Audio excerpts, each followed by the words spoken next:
We are back with the Primal Strike Shaman. Let's head into the game. Yeah, BP Frosty, hello, hello. Hello, hello.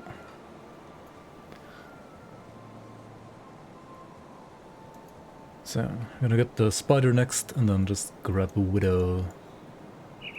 Should maybe also grab Ellie Storm, but we'll see. We shall see if we need that. Okay, so we did Act 2 last time, and we also did like first half of Act, like Forgotten Gods Act, whatever you want to call it. Got a wild coder decapitator because I did not get a... Well, I was like lucky enough to get a wild coders, but I was not lucky enough to get a hellbird yet.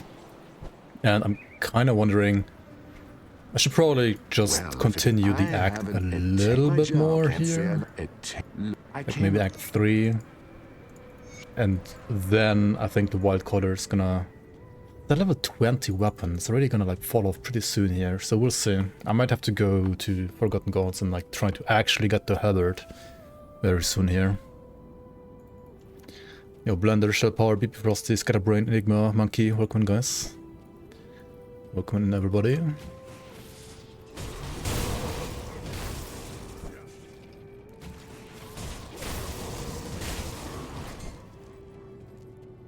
Oh. That's some convenient Ikrik spawn right here.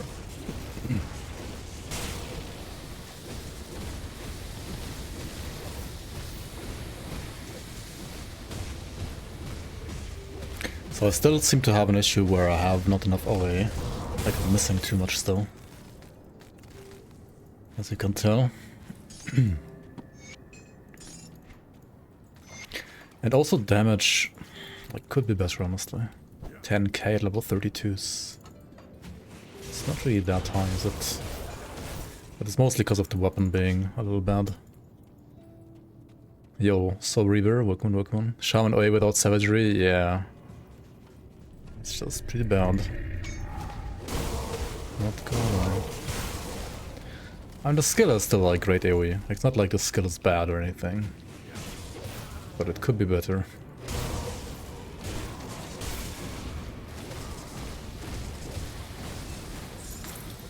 Mage Storm of Alacrity.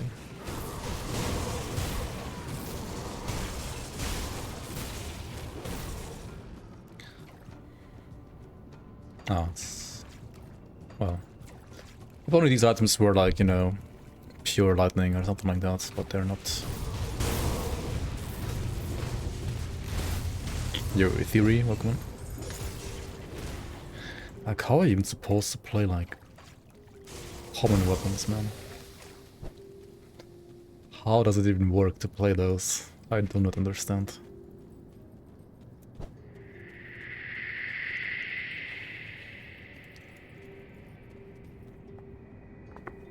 Like, in a way, the monster frequency system is pretty cool in Grim Dawn. In some other ways, I sometimes wish, like, the base items would just be better instead. Because, like, discrepancy between monster frequency and base items is so bad in this game, to be fair.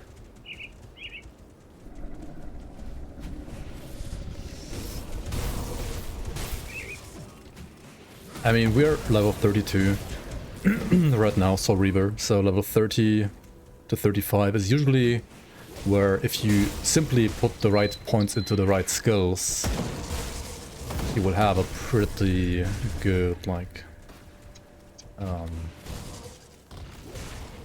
power peak in a way. Like around, like I said, level 30 to 40, like once you get to like your exclusive as well, when you max out your main ability, you maybe start grabbing your resistance reduction ability, and you got your main like exclusive on top of that, right? That's usually when you're pretty powerful, almost no matter your gear, and like almost no matter what skill you're playing, as long as it's like a wild damage skill, you know? So, yeah. Thinking about scrapping your saves for a fresh start with the upcoming DLC. I made a video on that, I think, on my YouTube as well at some point. You don't really have to scrap everything, so what I'm gonna do is I'm gonna like create a new save folder, right? By renaming my older save folder to something save underscore whatever. And then the game is gonna automatically create a new save folder. And then once I'm basically more or less done with my SSF experience, I'll probably just like merge my newly made, freshly made character into my old saves.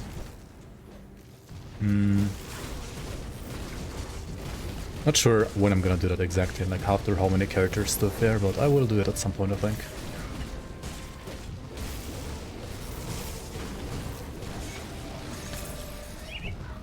The only thing that might be a little bit annoying is gonna be like blueprints and so on.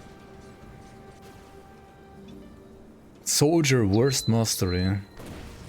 Is it? Is it? Yo, the record equipment.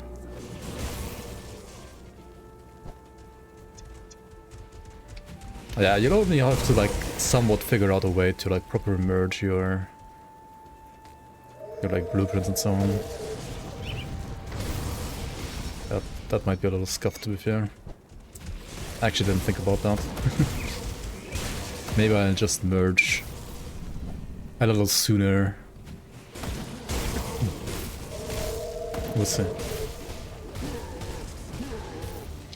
Where's softcore best hardcore mastery? The soldier? Maybe. Maybe.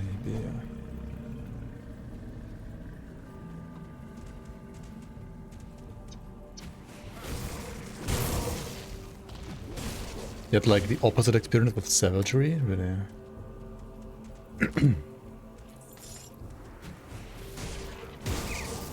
At like level 30 to 40 you had no damage with savagery, even though you maxed out your savagery tree, like pro like max out brute force and a couple points here. Savagery is down here. You got your Stonecollar's Pact, or Primal Bond if you were playing Bleed.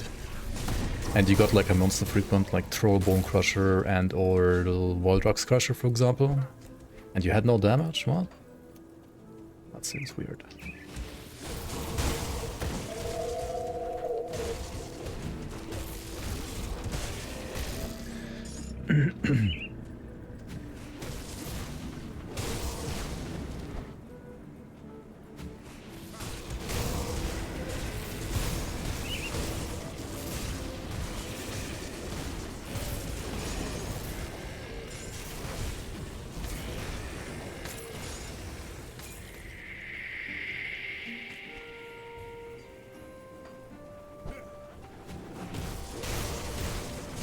Yo, Emporium guy, welcome. Glad you enjoyed the content. Oh shit, I am sundered. Oh no.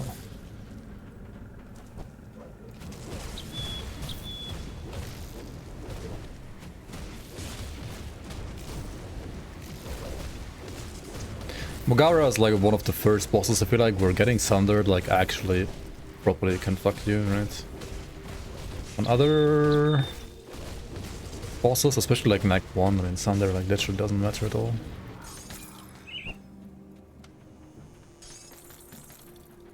As the top 10 starter builds video still viable? I would say generally it is. Like, I mean, all the builds from that list are still viable. I'll probably make an updated one like at some point after the expansion. It's like a couple of weeks afterwards, maybe.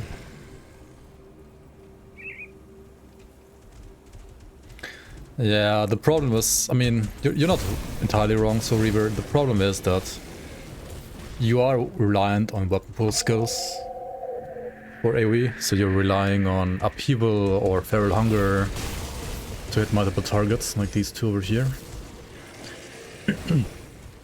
And if you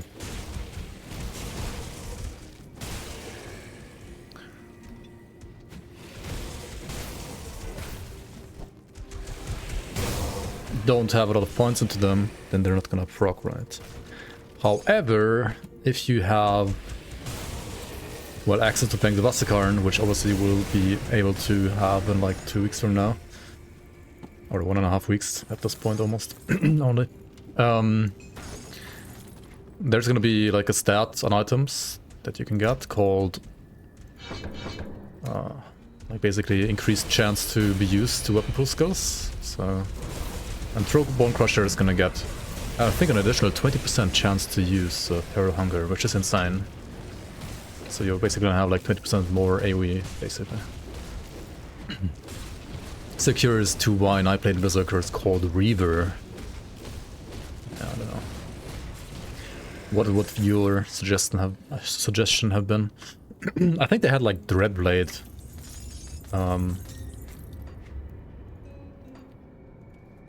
As an option as well in the past. I don't remember if it was from Necromancer Berserker or for Nightblade and Berserker.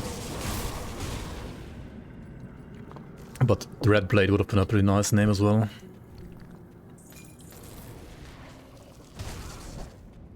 Night Stalker.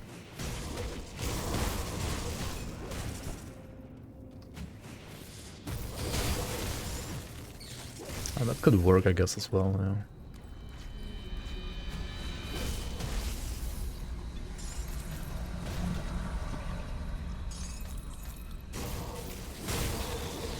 Caveman PoE, you're welcome on. Hunter seems more like a name for single mastery rather than like a dual mastery, doesn't it? To be fair, something like Druid also does feel more single mastery than it should be.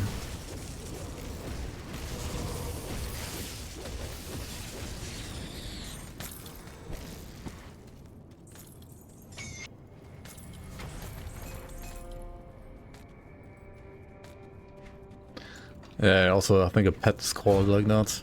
I think a pet is called Night Stalker. Is it Night Stalker? Might have been Night Stalker, yeah. Yo, Fabric, welcome.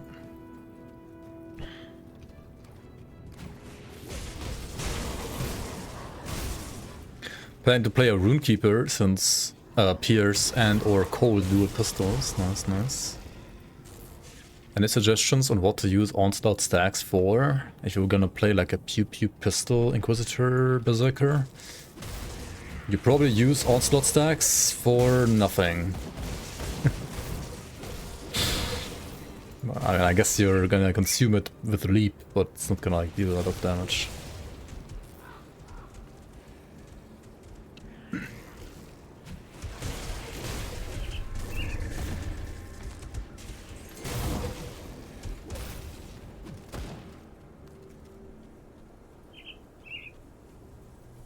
Yeah, the dots in Grim Dawn all feel very samey. That is true. That is a fair critique about the game in general. That's just kind of how it is.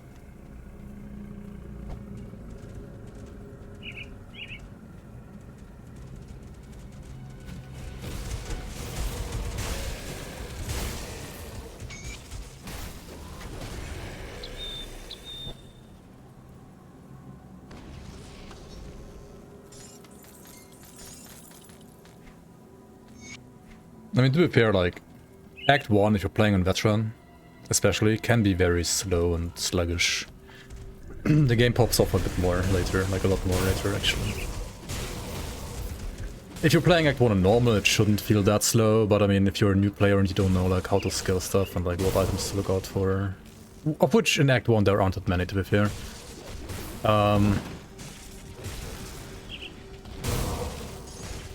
Then I guess it can still feel slow and sluggish, even on non-veteran.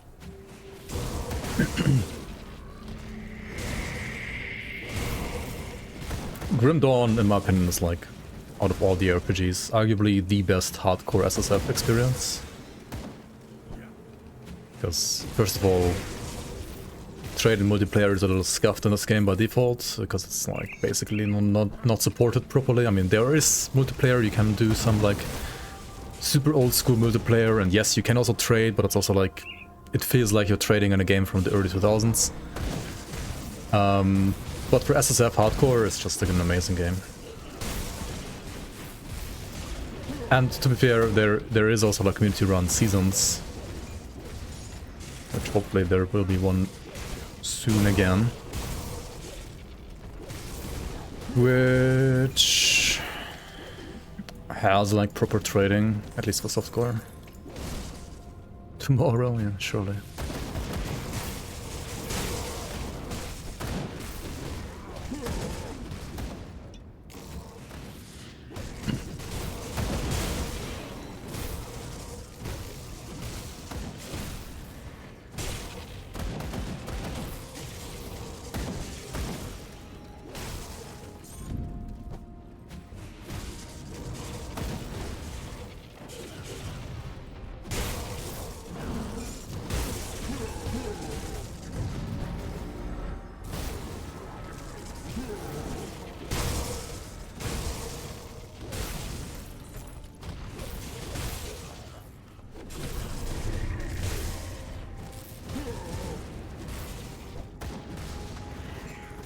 Alright, I mean, considering my weapon is level 20, I think we have reached a point now where Primal Strike feels pretty good again.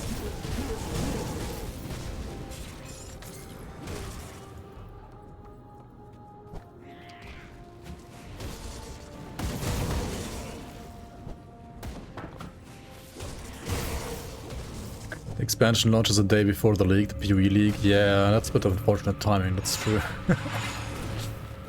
Oh well. I mean, if you are a PoE enjoyer and you're gonna play PoE instead and you wanna play the Grim Dawn season, I mean, you might just enjoy the season and Fangs of Astrocon together. Whenever you're done with PoE 1 season, maybe like a month or so after release.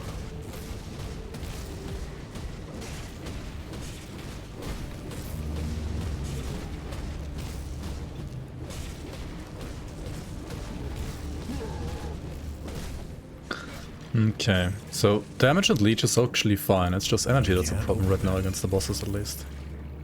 Or at least against this boss. If I had more damage, then I guess I also would need less energy.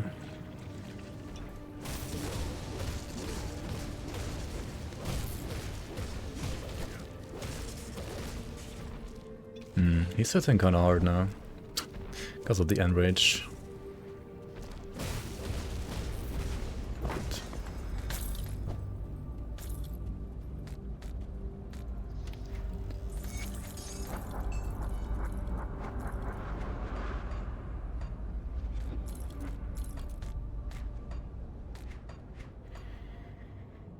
Okay, let's go and handle all of these quests.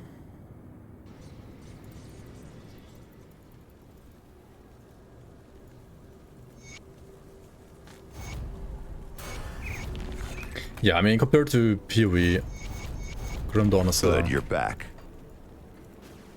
I think it's still a great and fun ARPG, and it can be pretty challenging every now and then. But compared to PoE, it's still like just way more chill, and you don't have to like stress out yourself. Just play however and whatever in whatever way you want, and you can have a good time usually. Thank you so much for the Prime, Caveman PoE. I appreciate the 4 months. Welcome back, welcome back. Thank you so much. These are.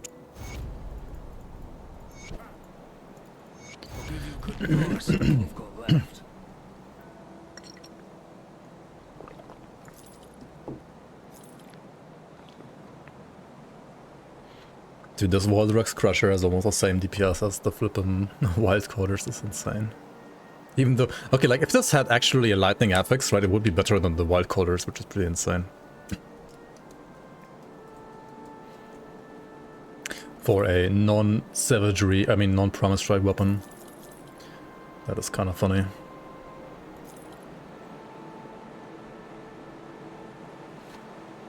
Poison Piercers? Alright, time for Crawling Ring, that's for sure. Pierce Aether instead of Pierce Elemental, sure we can do that. What's the other one? Aether Chaos? Okay. What are these? They have casting speed? Thanks. Another Astral Leg Reps. They are pretty astral, alright. They are pretty ass. Or are they? I mean, they're not that bad, actually.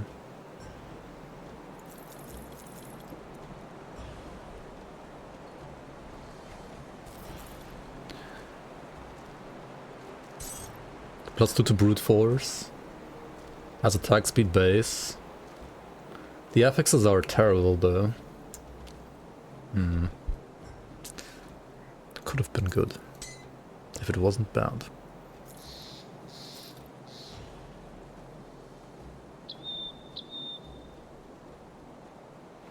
Steam just updated the FoA achievements. Can you quickly comment on that?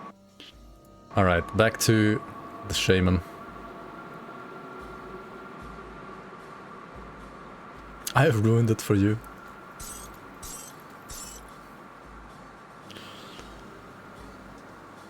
Ruin what? You can't click them? Oh shit, you cannot? Oh my god.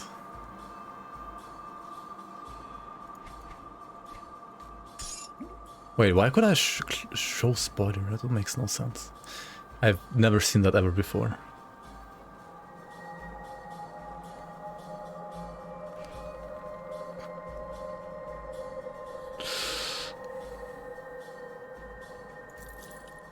Alright, alright, alright.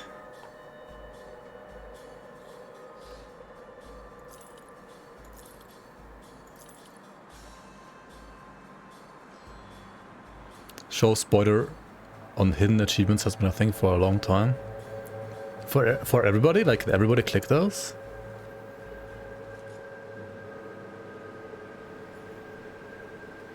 I've legit, like, never seen that ever, and I have no idea that actually exists.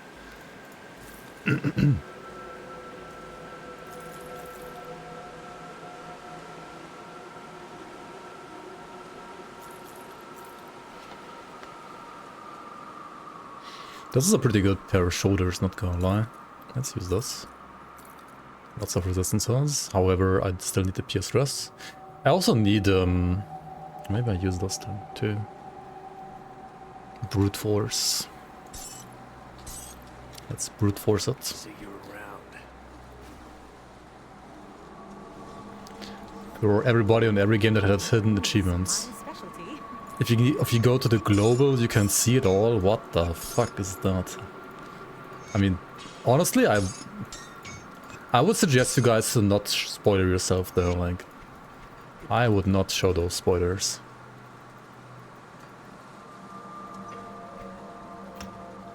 I think it's a better experience if you don't show the spoilers. At least until you've played like through the game once or so. Like, through the expansion.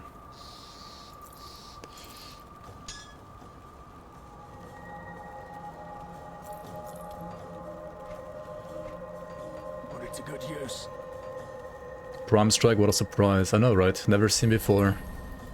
Insane skill. Never has ever done before. Never has it ever been done before.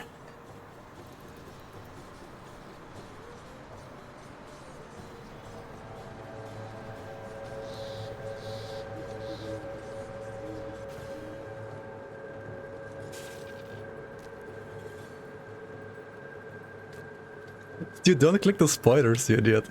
Like, what are you doing? I wish I'm good.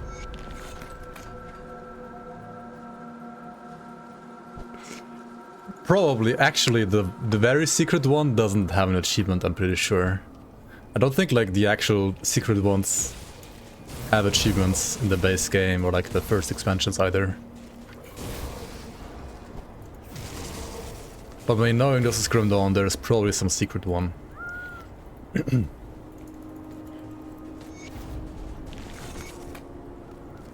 But if there is, I haven't found it yet, actually. Like, I'm a playtester, but I still don't know where the fuck it is. And I haven't found it yet, so, yeah. Who knows? Hidden too well.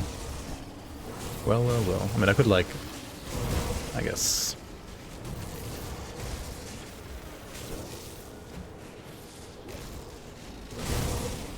do some data mining, but I mean, nah. Could you briefly tell which statistics do you prioritize on armor, jewelry, or caster characters? On casters, I basically never look at armor. I just try to get some, but it's not like a high priority really.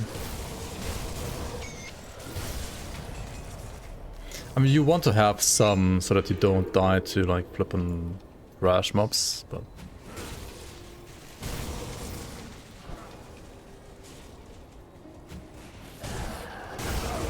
There's secret achievements.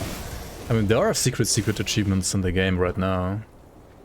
So maybe there's gonna be some in the next expansion too, right? Who knows?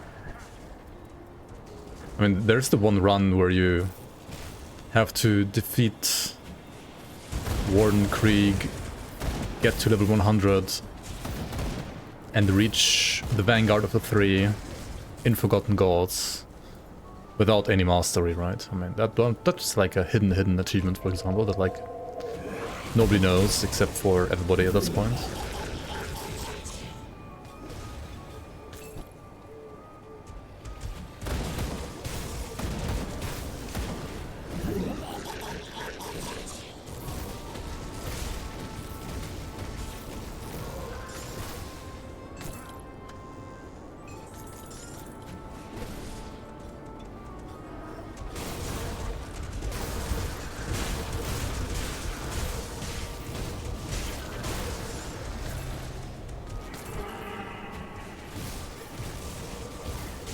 accidentally cheated all of your achievements. Well, surely it was actually accidental, right? Surely.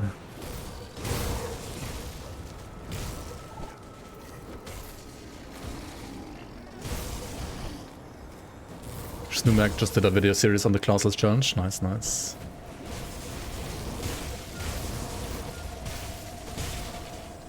You grabbed yourself some of the saves from the forums? Yeah. Classic.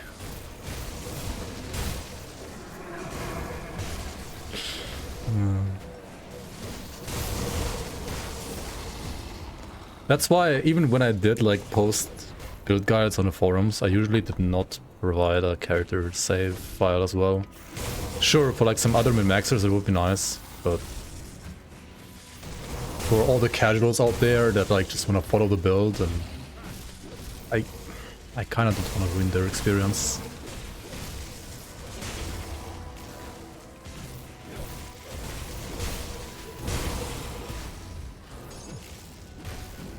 Resetting achievements on Steam is easy.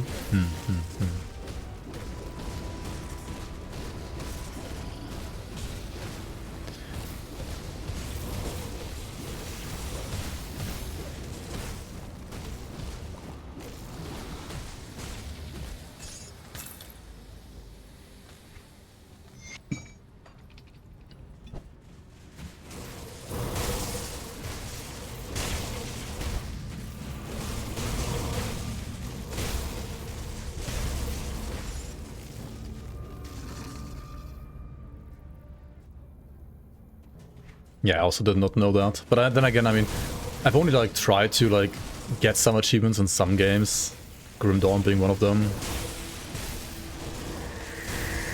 But otherwise, I really didn't care much about them, to be fair.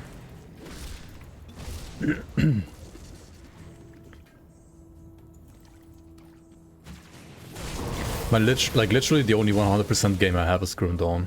And since, I guess today, since the Steam achievements for the expansion are uploaded, I have 0 100% games now. Yo, Stan Wickman. Should I start a Berserker Oathkeeper? I mean, why not? I think it's fun.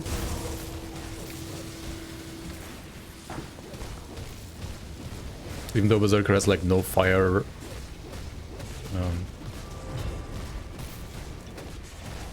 synergy by default, really. There are some items that enable fire Berserker. Or I guess, I mean, you can just play like cold damage. Or maybe bleed even. I don't know, I haven't tried it all, but probably should work.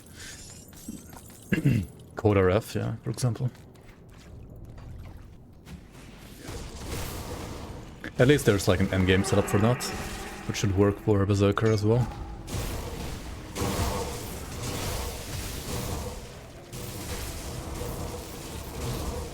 But I would dare to say that's probably one of the less unique ways to play a Zealot, since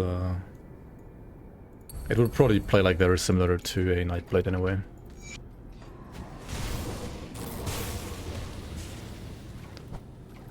You got Civ 5 to 100%, for example. Holy schmoly.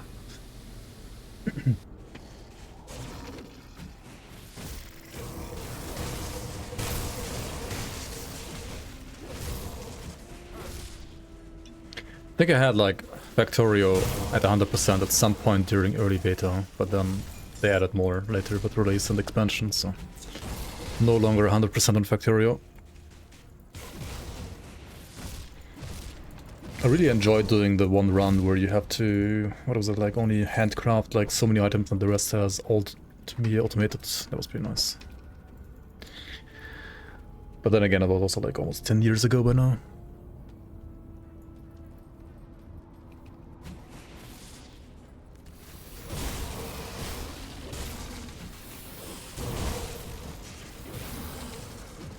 Yeah, I think the latest like Oathkeeper Guardians video on YouTube is basically, well, the video itself is mostly just me playing Oathkeeper, but it would heavily lean into like Fire Werewolf. Or like one of the ways to play it later would be to add Fire Werewolf to the mix. And you can definitely also like start the build differently by playing like Werewolf first, for example, from level 1. And then like adding the Guardians later.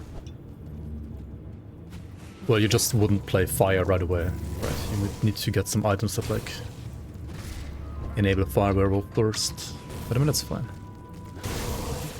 There are some monster frequencies for that, so you don't need to wait for endgame.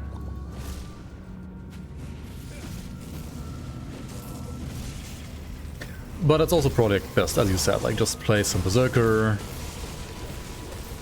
and then you might find some interesting combinations that you enjoy playing.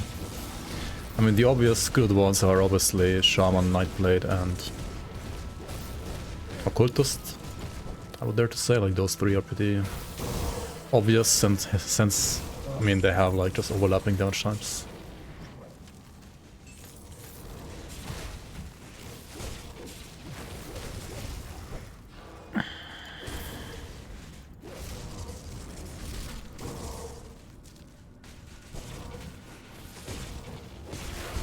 Holy fucking shit, this boss hurts so much lately, it's absolutely insane. Do they have like capped acid rest as well? Are you fucking kidding me?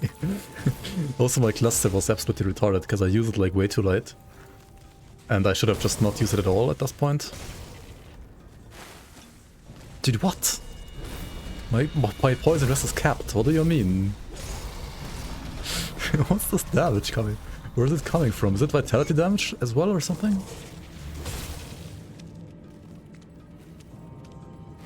So Ricardo complaining about Zarathustra. I mean, Zarathustra is also a little juiced right now, for sure.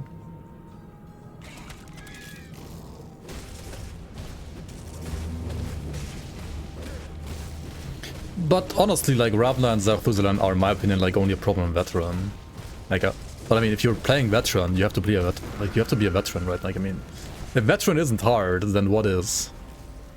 I think it's fine.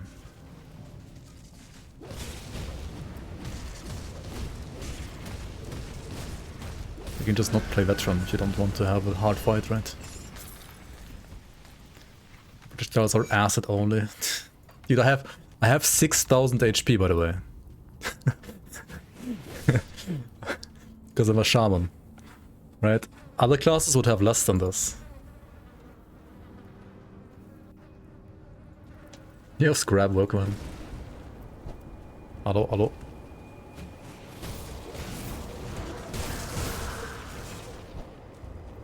Absolutely toxic boss, yeah.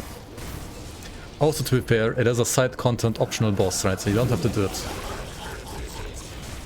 Another reason why I think it's actually fine.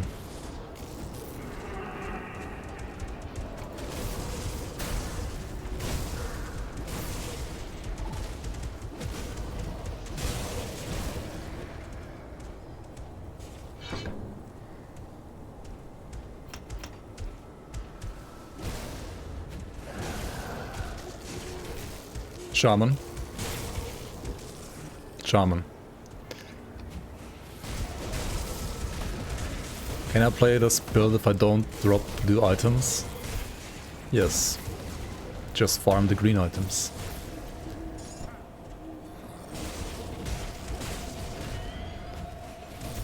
Need to farm Cronley and blues. But blue items are clearly better. Yeah, of course, they're always better. Not. What's my Aetherus? 80%? Okay. Then surely this one is not gonna kill me, right?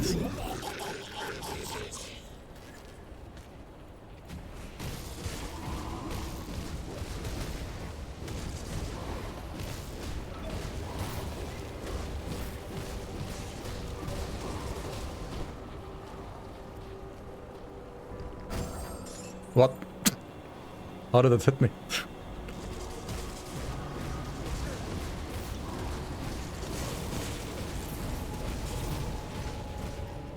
Alright. Yeah, I mean, compared to Ravna, this guy is kinda... I mean, usually you will have less Aetherus than Acerus. So having both of them capped right now means this boss is easier for me than Ravna. Than Ravna. But it could very well be the other way around, right? Depending on your resistance zones. Bolvar next. Yeah, for Bolvar I'm gonna get some more Chaos Rest, right? I mean, 54 is not bad, but you want more, probably. I mean, this one is more. Just get it.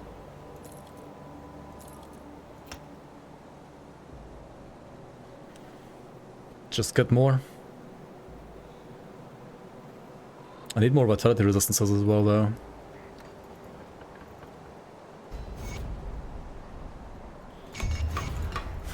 I'll give you a good price on what I've got left. The fuck? Streamer RNG. Perfectly normal RNG, what do you mean?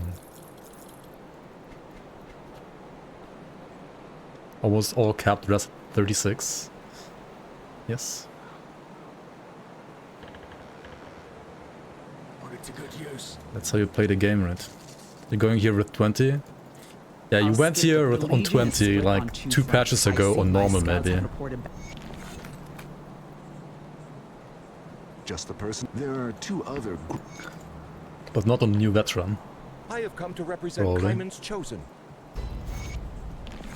Not post boss buff on veteran. They buffed like almost all bosses, which is very nice.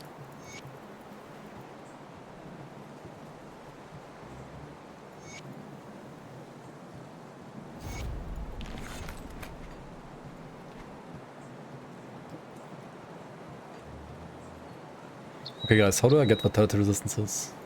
Oh well. 58 is fine, right? Surely. Ah, I've been expecting you, human. Yo, SWAT and Sewer? Swait and Sewer? Wickman, thank you so much for the prime. Sorry for butchering your name in probably multiple ways. Appreciate the support. Is getting tier 3 constellations always worth it, or are there exceptions? Usually it's always worth it. I think there are very, very, very few exceptions though. But it heavily depends on the build. Maybe like 1% of builds like don't use a tier 3 devotion. I don't remember which builds those were though, to be fair, so...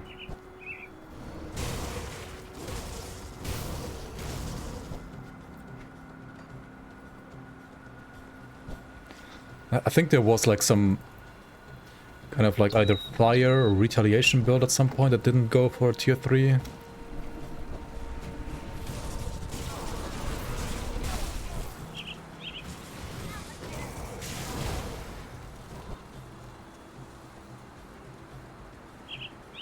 Heavy tier 3 with only ultos, but still... Yeah. There was like one that I saw at some point, but I don't think it was on this patch, it was like the one before, so... Not sure how accurate it is. So, I mean, yeah, maybe like 1% of builds don't use a tier 3. But generally, like, all of them do.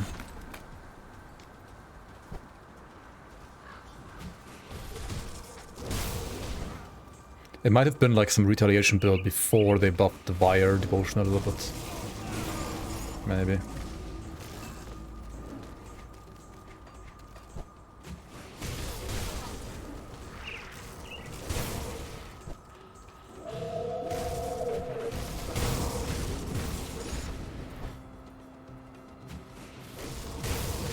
What about cold?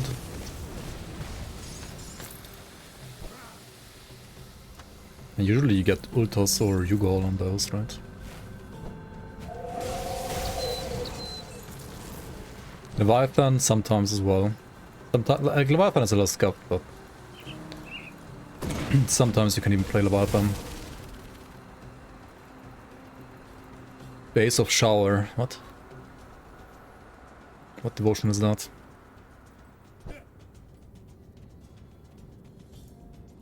Did I get 1 point in Shaman and then max out Savagery? I have to disappoint. I am not...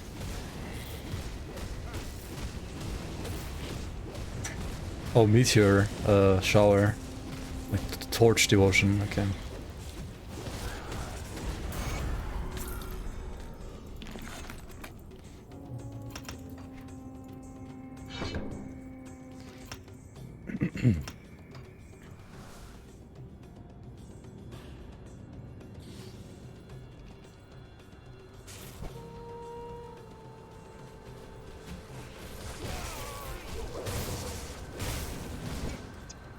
The one point in Maelstrom is kinda whatever. I mean, Maelstrom is a great skill if you're playing like an actual Wind Devil Arthur's like build. But the additional lightning effects are always cool, right? If you're playing this build, you're playing this for the flash effects already anyway, right? So might as well like add some more. If you don't like the flashiness, then you probably aren't playing this build in the first place. So let's just go full flash mode. Full flashbang mode.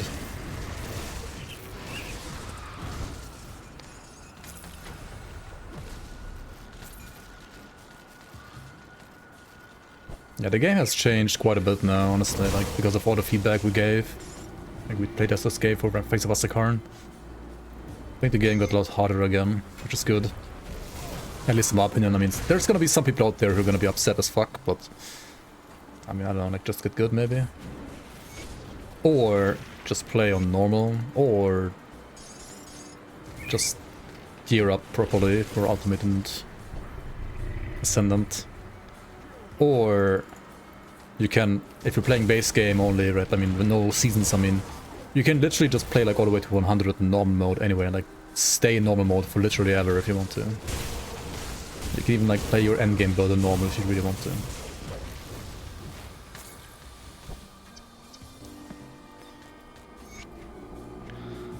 Okay, Devourer Ring. You wanna see the Devourer Ring? Where is it? There it is. Physical Chaos Base, Field Command, Second Right Temper. Kinda nice.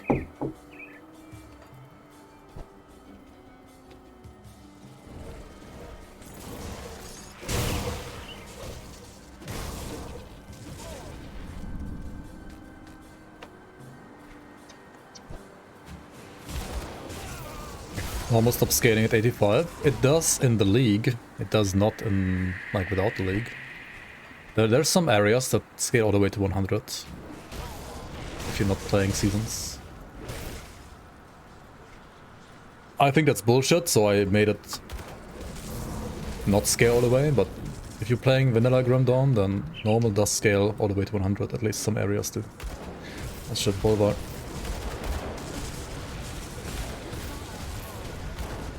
Ah, we have enough chaos for us, we get like 70%, right? Alright, easy. Easier than Ravna now. Definitely easier than Ravna. I know, my energy.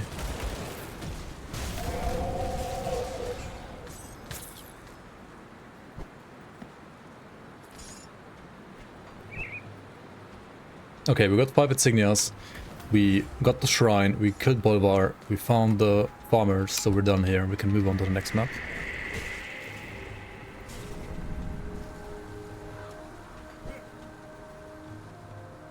Buff Bolvar. Yeah, they also nerfed energy potions quite a bit. So you're running out of energy a lot more now than before. Until you can modify your potions to then get energy back, and you can get even more energy on energy potions then. But early to, like, until you get to, you know, the cauldron to modify your potions, you have a lot less energy than before. Which kinda sucks for the game, once again, for certain skills, which have been, like, which had their energy costs reduced so that they are playable early. But because of this change, they are like back to not being playable, I feel like, almost. And I don't know what the reason was behind doing it exactly like that, or like why Zentai didn't at least like reduce energy cost a little bit more to like certain skills then. Or at least reduce the energy cost for like lower levels in that skill and like only made it like go crazy high with like overcap points. You know, like those could have been like ways to balance stuff, but... And I mean, he's aware of that to a certain extent. Like, it's not like he doesn't know you can balance stuff like that, but... It's definitely not perfect right now. Certainly very far from that. Do you think Harvestman's Scythe is a good consolation for TSS character? It could be, yeah.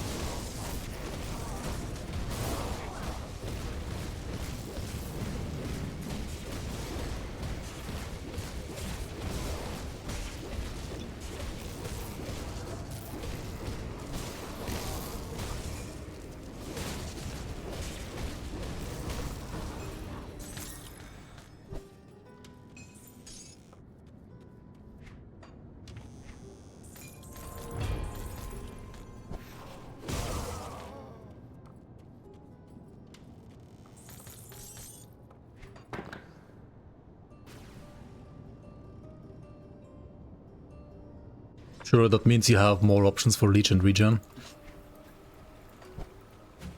No.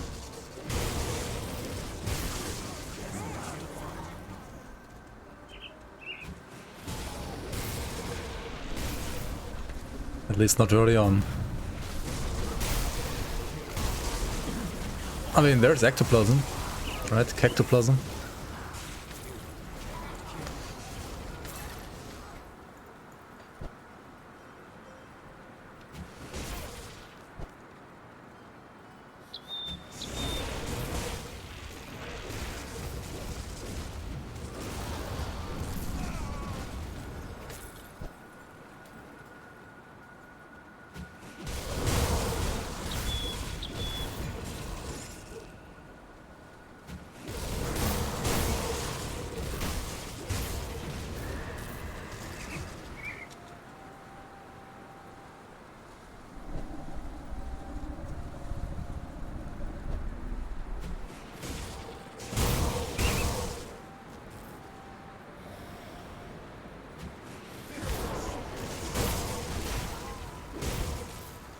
Alright, we're smacking pretty nicely now.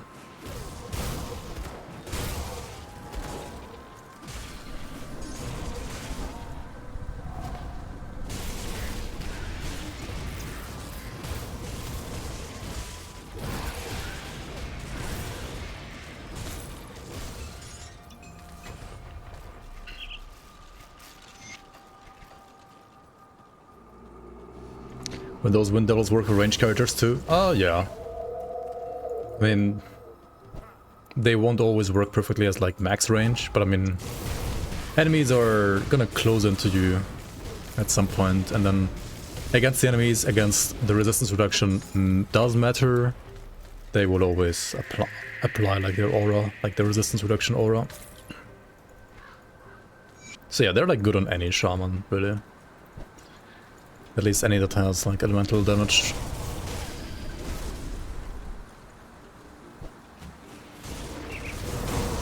You can also direct them if you really want to, right? Have more control over them. You can like use pet attack to make them go where you want to as well. I mean, their max range is like this, right?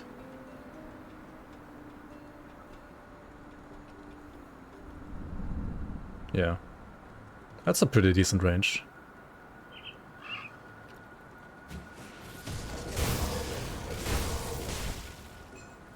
It's not like off-screen range, but still good enough, I think. Unlimited game stash. Nope. We will get like at least, or I think it's about like double the stash size that we have right now though. That's at least something. But if you're a true hoarder, you probably will still have to use either item assistant or GD stash to hoard your items. If you are an actual hoarder.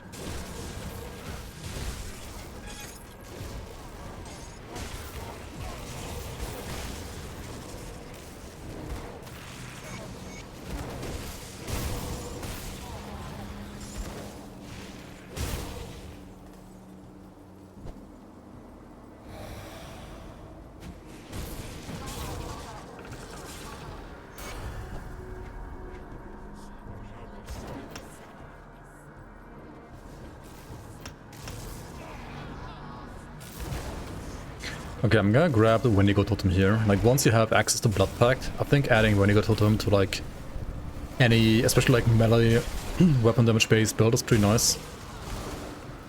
Because it gives you pretty good lifesteal just for 1 point. I think it gets, like, 4 or 3% at, like, 1 point, and now I have, like, +3 from some item. I'm getting 5%. Leech. Which is kinda nice. Why no unlimited stash? Because it's like saved locally on UPC, and also the UI is gonna be it's basically a UI problem, let's say it like that. I think. Mr. Giant Sweet Workman.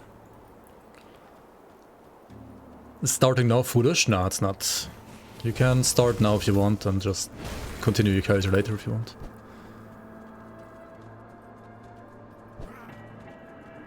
You can literally play all of your old characters as well on the new content, and you can achieve everything that you can achieve with those old characters as well. If you want to start fresh, that's fine. I mean, I see the appeal of doing that. But if you don't want to wait, you could also start fresh now. Oh shit, Zarya. Well, the crystals.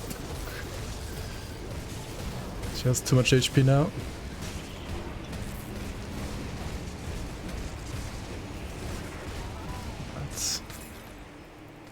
Can't wait for all the people to die to Zarya once again.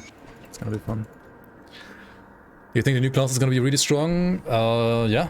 I mean, all the classes are strong in this game, and I think the new class is gonna be no exception. It's gonna be exceptionally strong.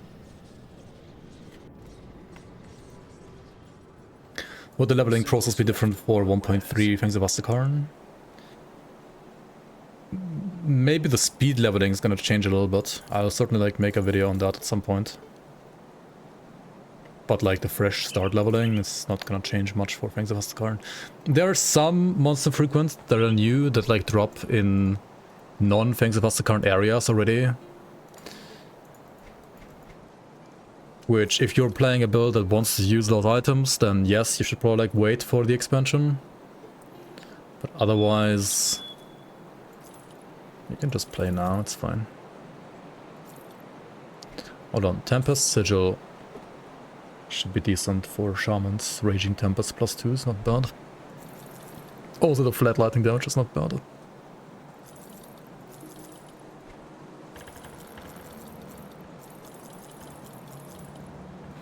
What do I actually need? I need like vitality resistances, right? Ooh, also this one is nice.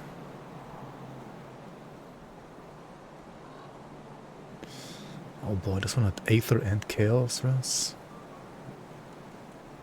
That's unlucky. But hopefully we're gonna find some better items of these soon. Like in Act 4.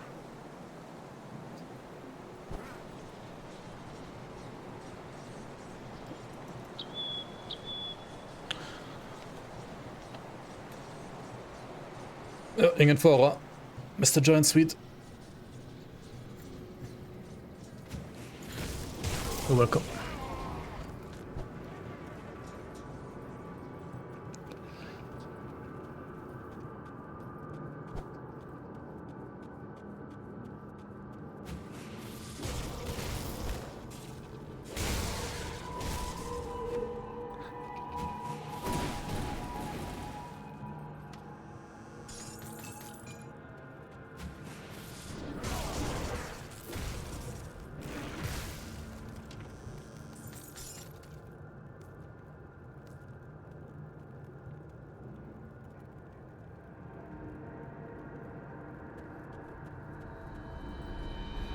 Wait, what resistance reduction is not working for you? If you're playing a druid, you have to play Raging Tempest. I mean, that is how you get most of your resistance reduction. Apart from devotions, of course. Like, apart from stuff like Arcane Bomb or Elemental Storm, or if you're playing Cold as well, or like Mixed, then you play Rumor as well.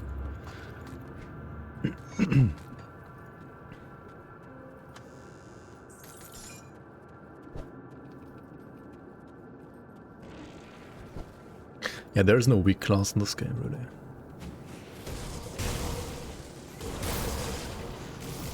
No weak class.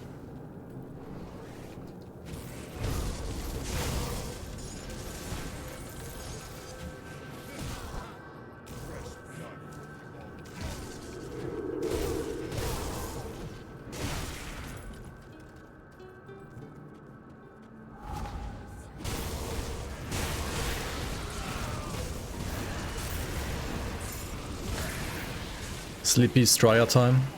Oh yeah. I guess pretty light over there, isn't it? Thanks for watching. Thanks for being here. I'll see you around. JavaScript. Classic.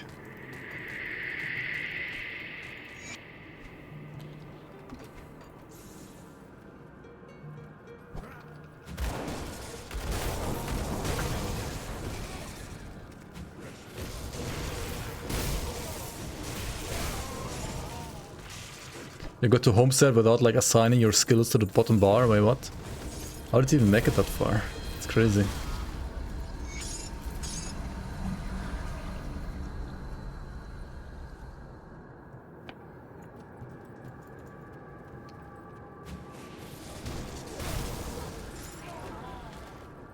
Did it only auto attacks? What the fuck? How? How did you even get that far? That's crazy. Doesn't the tutorial like tell you now to assign skills in the bar? I think tutorials are enabled by default. I mean, maybe it didn't do that in the past.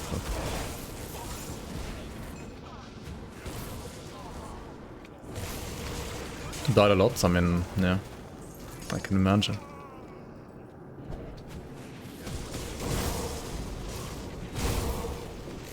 Do I have to refarm monster frequency like every 20 levels-ish? Kind of depends on the monster frequent. Some things like metals and amulet you don't really have to refarm. Things like weapons you kind of have to refarm though. Because, especially if you're playing a weapon damage based skill, then a big part of your damage is gonna be your weapon. And then you kind of do want to refarm your weapon. If you're playing a caster skill, it might be a little bit easier to skip some upgrades.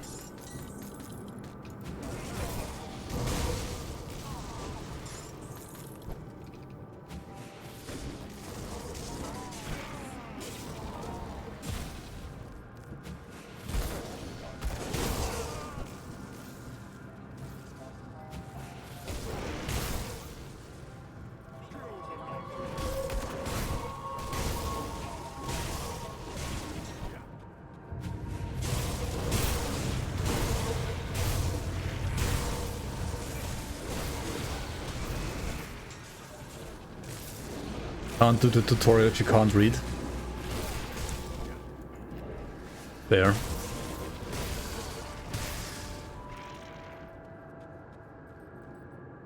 This is the other Gorger ring, Devourer ring. Smite, bursting round, spectral binding with fire and vitality damage.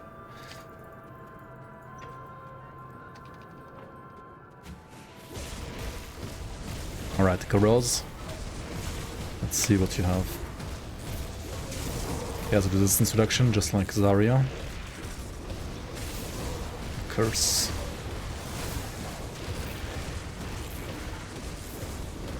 Okay, he's actually fucking tanky now, Jesus Christ.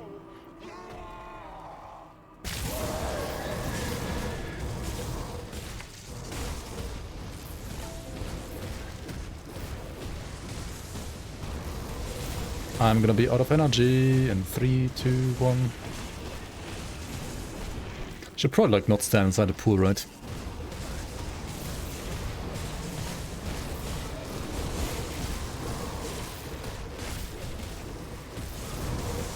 You got no Sunder, right? Shouldn't he have a Sunder and like his new like attack animation that he got? Like this. This like attack. Why does it not Sunder? I don't get it.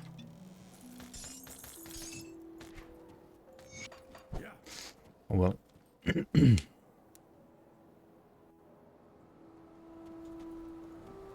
Am I using the cold damage component? Yeah, there's no lightning one for melee. There is one for ranged, but... I mean, okay, there is one for lightning for melee, but it's kind of... dog shit. I mean, okay, at this point I should probably change it. But at level 20, the cold stone, like, just having the raw, like... flat damage is better than some minuscule, like, lightning percentage. At this point, though... grabbing the lightning one might be better.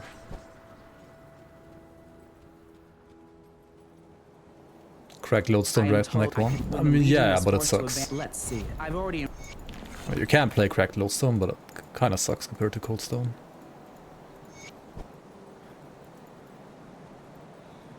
You're here with the cultist.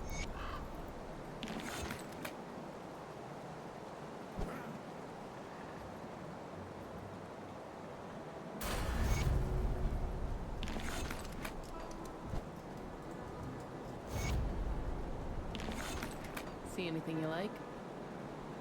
If you want to use the skill from cracked lodestone, okay, sure, like, feel free to, right?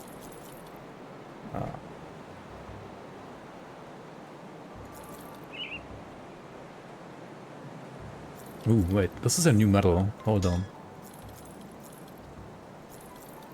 I think this is a new Fangs of Asakarn metal, even. What does it have? +3 to Storm Surge. Eddy Rest, Lightning Damage, 4% OA. What? Finally, Shaman's OA problems are solved.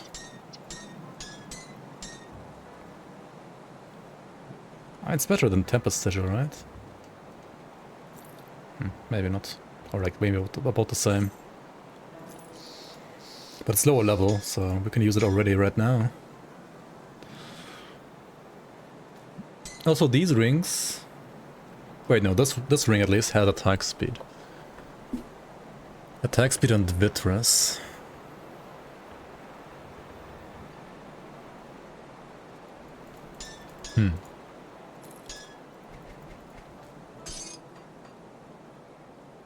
See you around.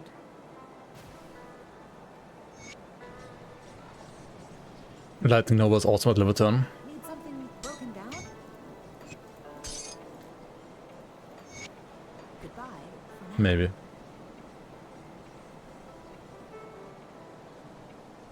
Did they buff it? Maybe they buffed it.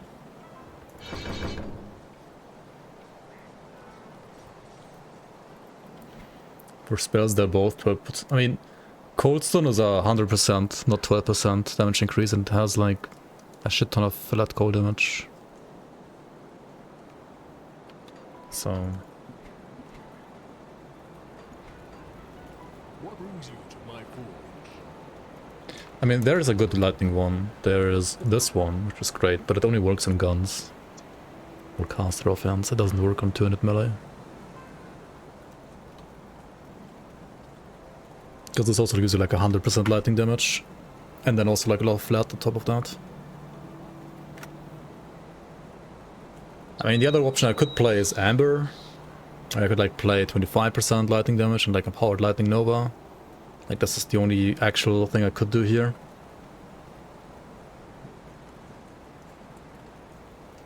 I wasn't talking about relics. I mean, these are components.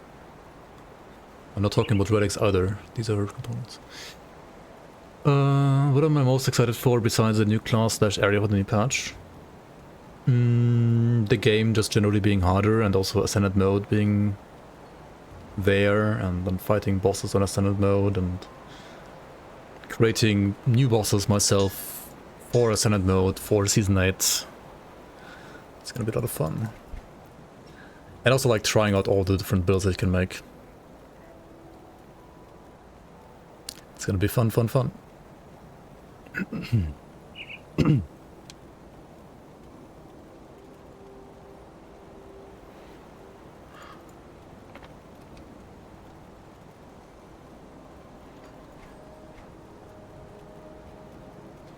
The other one that's pretty good for two-handers, like not right away, but like a little bit later, would be Haunted Steel, which gives you like lots of leech.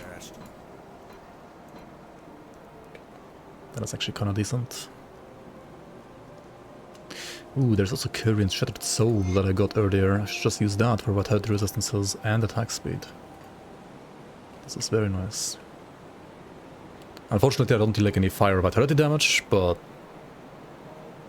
simply the attack speed and vitality resistance alone is pretty nice. Keep an eye open.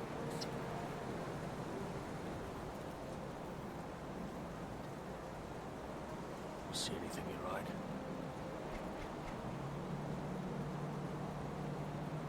Elite? No, you just don't play it. That's how you... The fastest way to get to Ultimate is you don't play Elite at all. You just play normal and then you play Ultimate and then you don't play Elite at all, ever. It's the fastest way.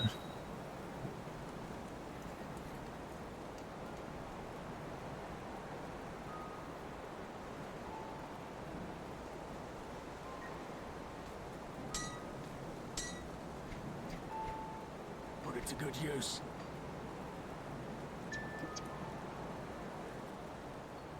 Yeah, if you're watching some of my older videos, like very old videos, they are, yes, I was playing Elite, because at some point you still had to do Elite, but they changed Elite to be optional a couple of patches ago, so now you don't have to do Elite anymore. If you defeat the Logorian at Tomb of the Watchers, right, the last boss of Act 4 in the Necropolis, it will not unlock just Elite, but it will unlock Elite and Ultimate now, so... yeah. You can just hop to Ultimate right away. But I would not hop into Ultimate right after killing the Logorian, because you're probably not strong enough at that point, and also you usually want to get like all of your factions enabled first, unlocked first, so that you start getting some reputation there as well. You can do like a short devotion hopping on the Elite if you really want to, yeah, but... you can do that, sure. I have 80% Aetheress. I should do the Lost Cannons, honestly. I have plenty of Aetheress. I would not recommend you to do this right now if you have, like, bad Aetheress, but if you do have capped Aetheress, I mean, why not, right? Why not? Best faction to max out? All of them.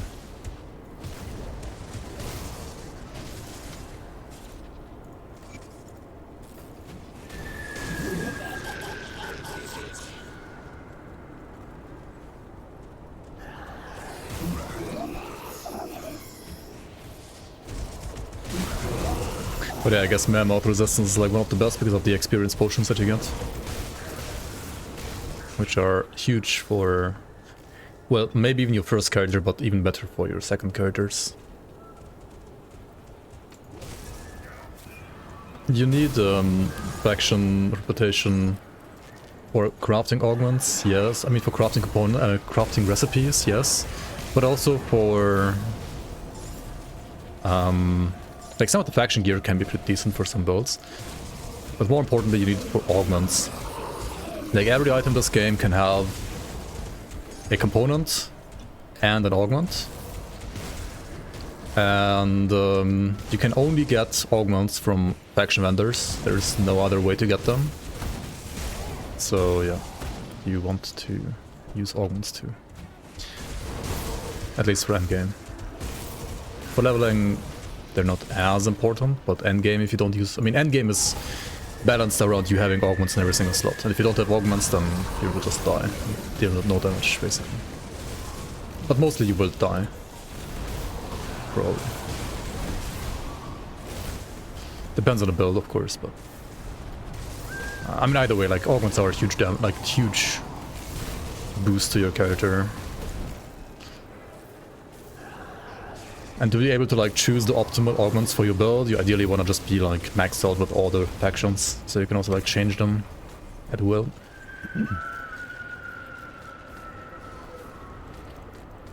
Yeah, the augments are character bound and the rest is like account bound, basically.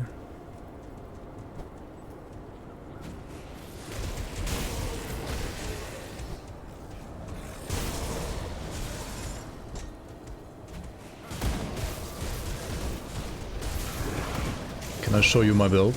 Sure. Feel free to post your Grim Tools link in chat.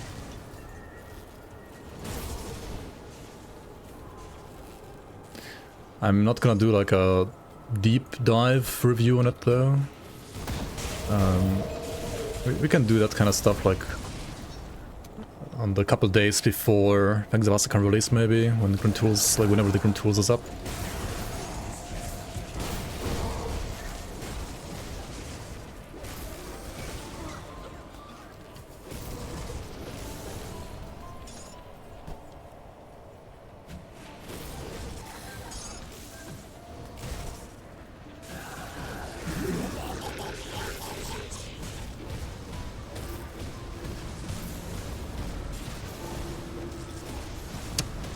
Started using my pot too late, what am I doing?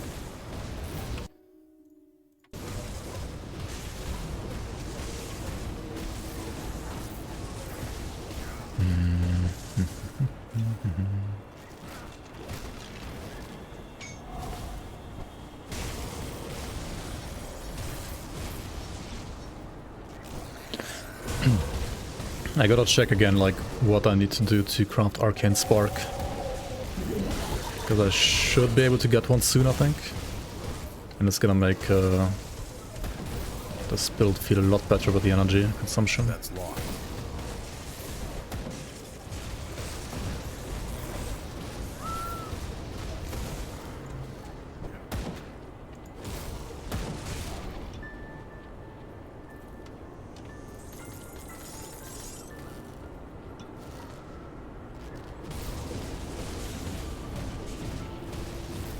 I mean, normal difficulty in this game is pretty easy, yeah.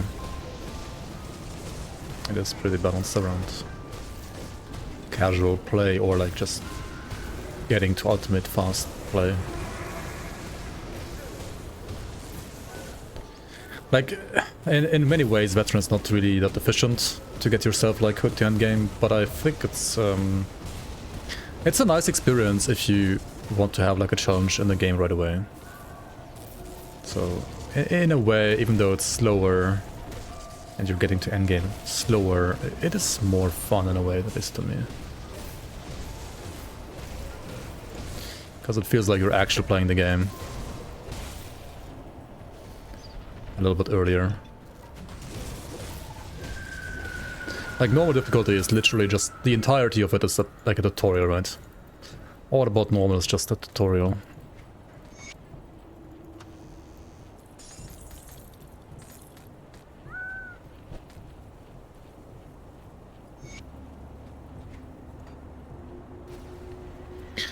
You have a 5 KOA Blade Master. Holy schmoly, okay, what is this build?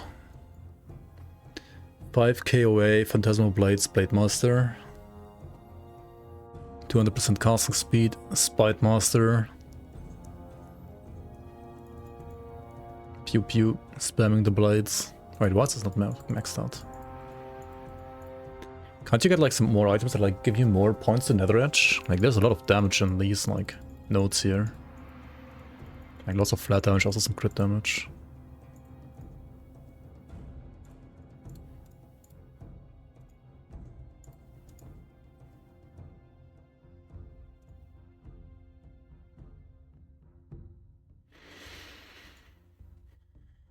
The Warcry seems a little scuffed here. Is there no other way to get damage reduction? And if not, then this should be maxed out, right? Because DR is really, really important for endgame survivability, in my opinion. Something like putting 13 points here is doing nothing, right? It doesn't give you like more casting speed, so keep it at 12.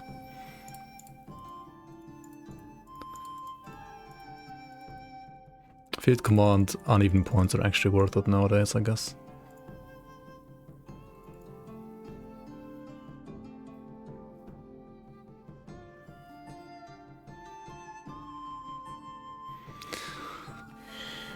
I personally don't like Blade Barrier in this build. I mean, Blade Barrier can be a decent like panic button on, I would say, generally cooldown based builds.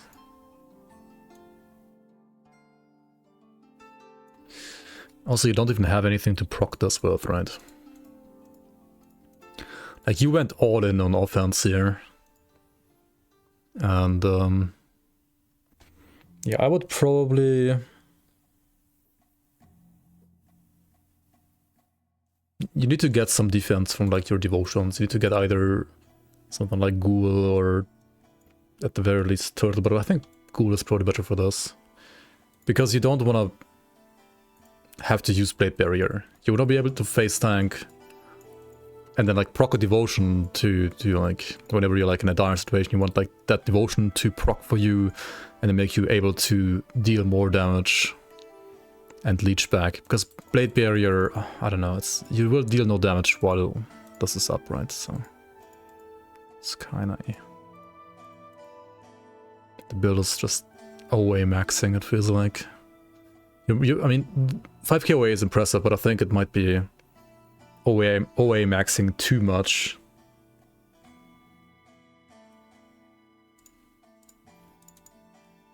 And you don't have enough like raw damage from like Nether Edge, for example.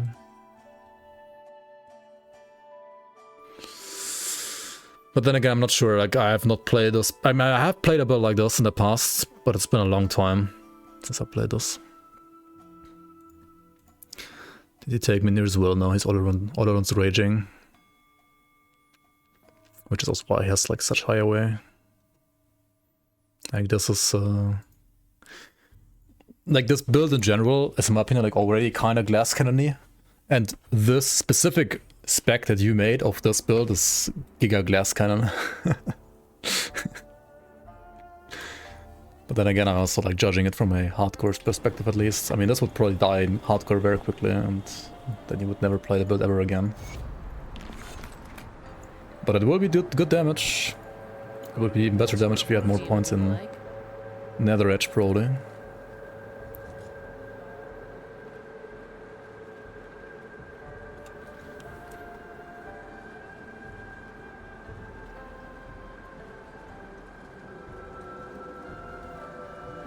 I mean, I don't want to use this item, right? I want to use this one, ideally, but...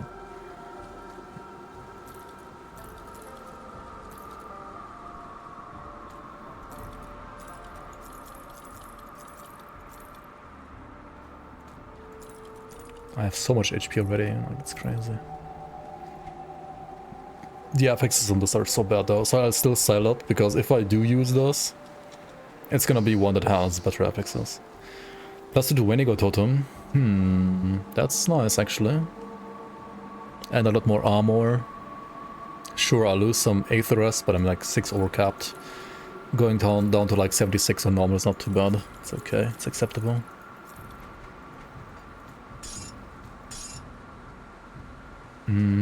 I also probably want to actually play Mark the Traveler, right? There we go. I was running around like a turtle all the time. Okay. Speak to Inquisitor created 4 icon. We can still do the Halberd farming.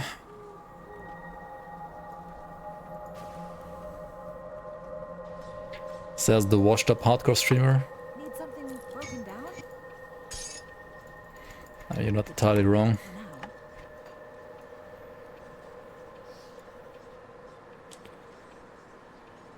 Not that wrong, even.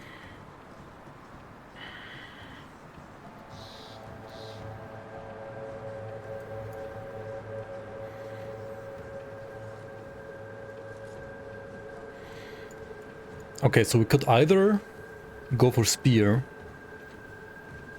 or go for Ultos, or go for Tempest next. Or take something like Ghoul, maybe. Like Ghoul into Ultos. Would be pretty smooth progression.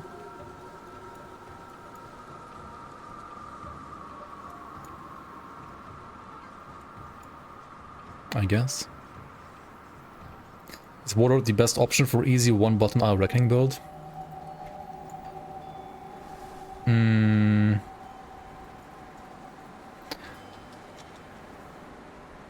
Actually, now that you can use Warcry while spinning, I think Warlord is significantly more attractive than it was in the past for our reckoning. In the past I would have said no, but now maybe actually yes. Got something you need stashed?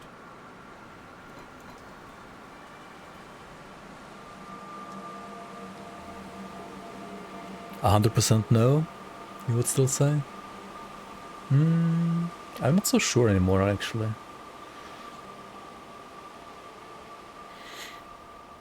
Keep an eye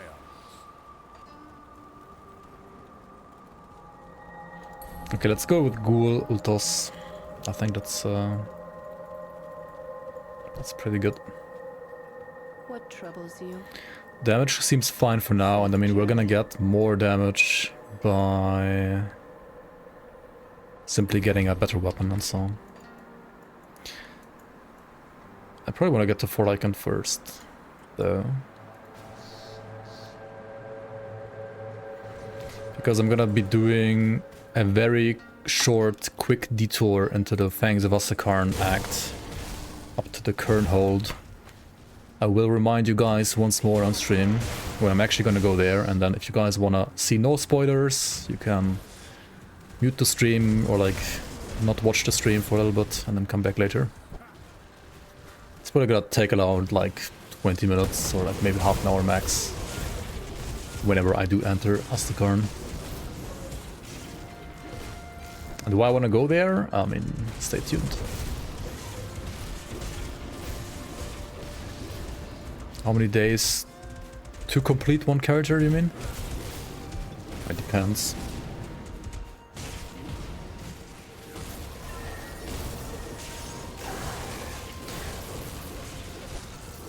If you're talking about like fresh starts, you have no items, you have nothing, right? And it's gonna take you like probably like around... And if you know the game, it's gonna take you like 20 hours to max level. If you don't know the game, it's gonna take you like double of that at least. And to get all the items for like a perfect build on top of that, I mean, it depends on your RNG, I guess, but it's gonna take a while.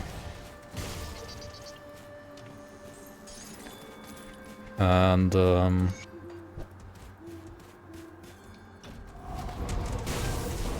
if you are somebody who has really like played the game before, right, and you have like all the speed leveling gear and so on ready, then leveling a new character from level 1 to 94 is gonna take like no more than 5 hours usually, maybe 6. Like leveling alts in this game is very, very fast if you know how to and you have the items for it. It's super fast.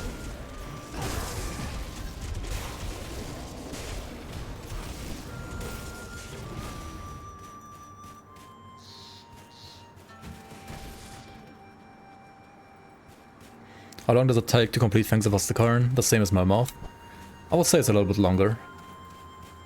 I mean, area-wise, the new expansion is as big as Fangs of Astakarn. I mean, Fangs of Astakarn is as big as Ashes of My Mouth and Forgotten Gods together, like area-wise. I would say Quest and City is a little bit lower than like the two of those together, though. So, I mean, how long is it gonna take you? Depends if you're just talking about like main quest or like main quest plus all side quests plus or main quest plus all side quests plus all secrets. It can definitely like take a different amount of time depending on like what you're doing exactly. I would say like for like a normal playthrough, say like main campaign of like the main or like most of the side quests, it's gonna be like longer than Ashes of My Mouth, but maybe a little bit shorter than like AOM and Forgotten Gods together.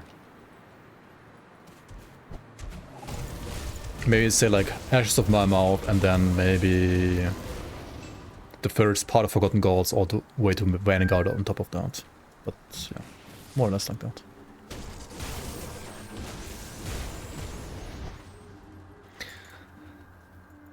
Any items to go along with Ogre set for leveling? I do have a video, I think on YouTube as well, called like Speed Leveling Grim Dawn in 2025 or something like that. Which, I mean, it is 2026 already now, but it is still accurate.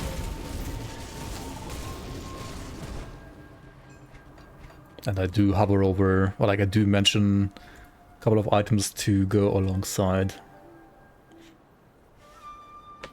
the Lokar set there in that video. Fanatics Overcoat is pretty nice, honestly. I mean, sure, I will lose like plus 20 Oak Skin, Pierce Resistance, I would gain total speed and health.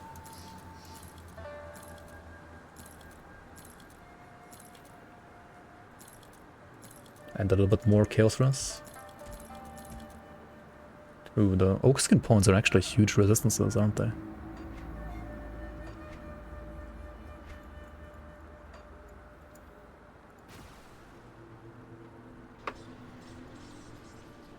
Tinkering is my specialty.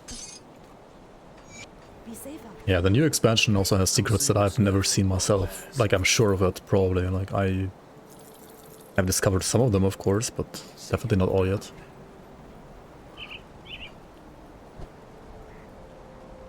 I sense turmoil within you. Farewell.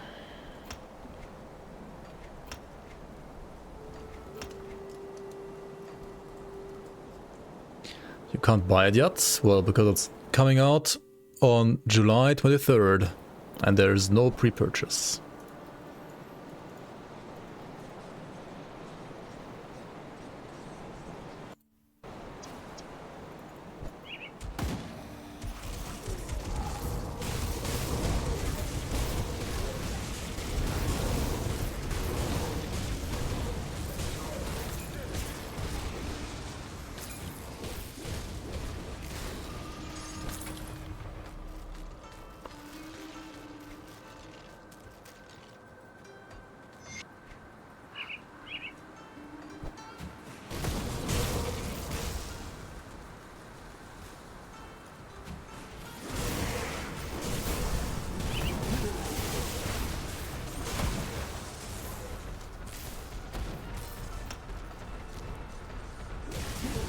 Dude, oak skin is just so good, like, what the heck.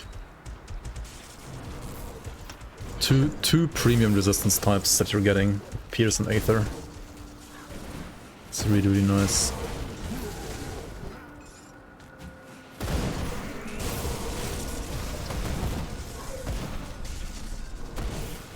The stream hasn't died yet. Did I sacrifice something to the internet gods? Yeah. I finally found the issue for like all the DCs I had in the past. And the issue was a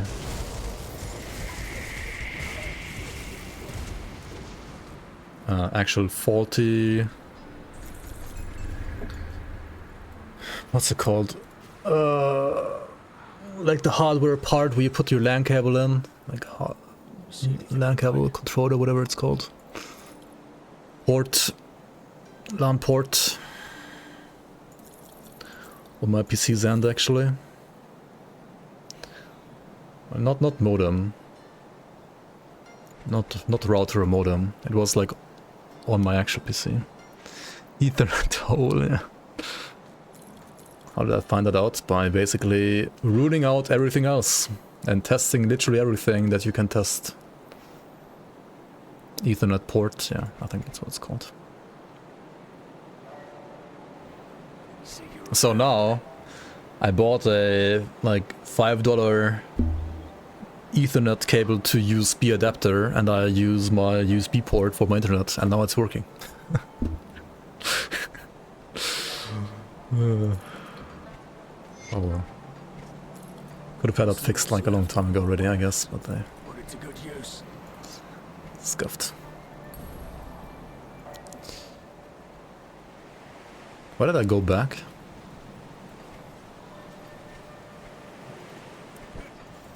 I forgot why I went back. Jesus Christ.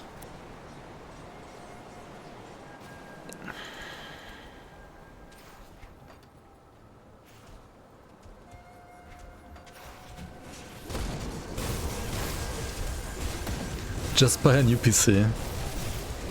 Just buy a new motherboard. Yeah.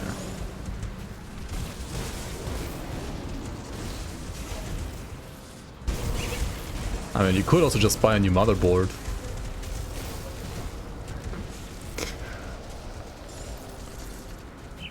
Sure.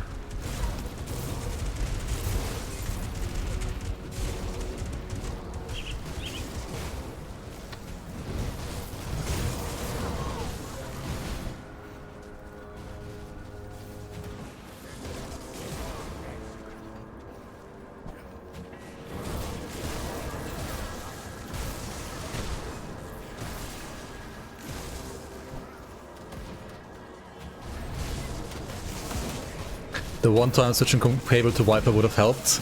It would have, if I had a Wi-Fi card. But I don't want to have a Wi-Fi card in my like stationary computer. Like, why the fuck would I need that?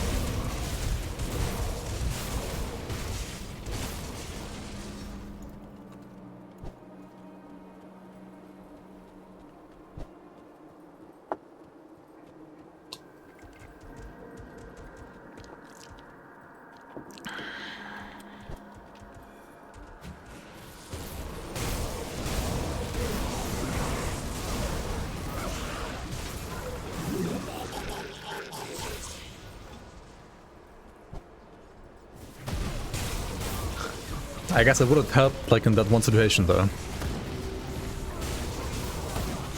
You have no physical drive nor a Wi-Fi option for a $3K PC, what? I mean, if you built it yourself and it was your choice, okay, fine. If it was, like, pre-built, then what the fuck? Mystic of Shattered Reality, Oh, Shattered Reality is a Aether Chaos damage suffix, but it also gives me chaos resistance, doesn't it? I mean, I would still lose some though. Okay, maybe it is finally time to get rid of the cold stone. You make your PCs like you make your PoE builds, nice. Specialty. Bring me back something interesting. Be safe out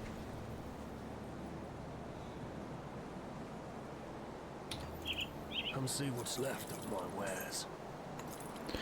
Alright guys, after this I'm gonna run into the fangs of Astakarnak a little bit, just a little bit.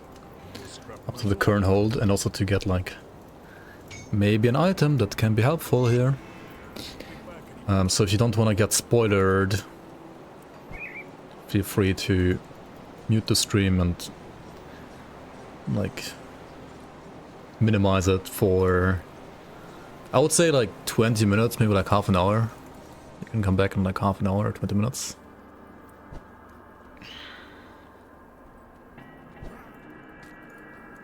Good. Good precisely.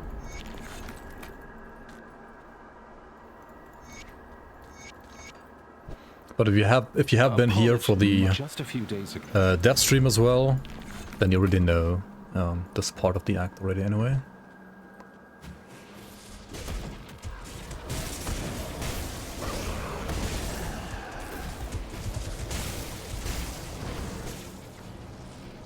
A current opportunity. Yo, Ghost of History, Workman. Hello, hello.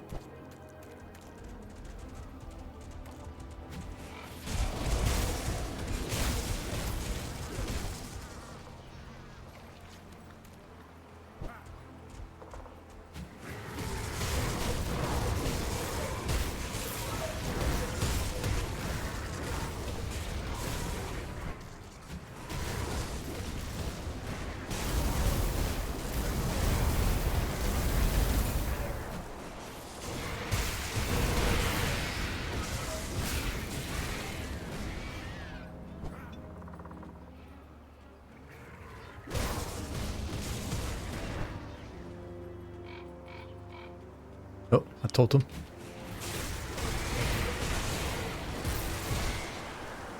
Give me that totem.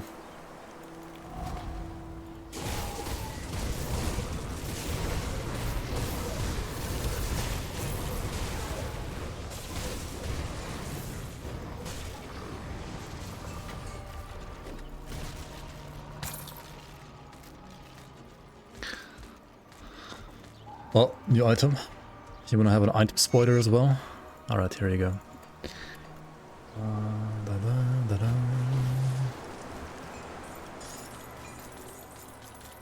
Hey Naomi, welcome. There is a 200 spear here. 200 pierce damage spear. With bonuses to dual blades, belgo shears and shattering smash. Now you're like, what? None of those skills can be used by a two-hander. Which is true, unless you play this two-hander.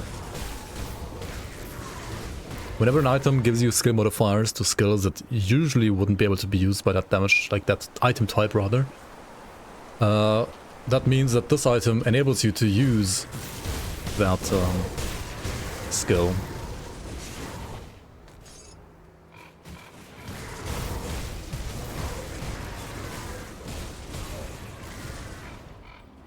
Not picking up lore notes? Yeah, we're leaving some spoilers for people to figure out themselves, right?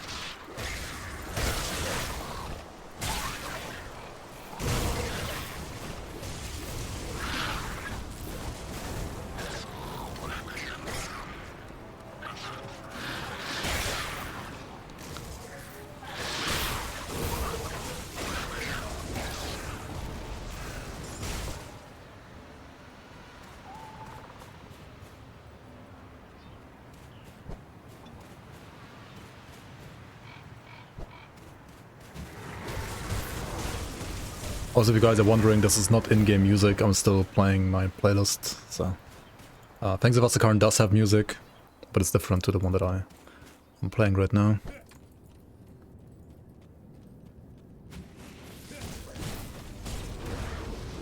You're nervous, Wilkman.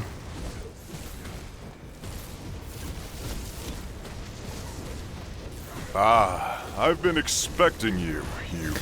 Yo, Marlewando, thanks so much for the sub, I appreciate the support. Welcome into the Bloomers.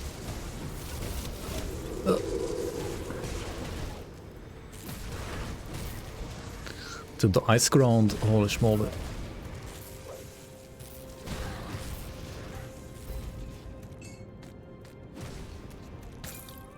Oh shit, I guess we're unlocking achievements now as well. Guess we're doing achievements. Oops.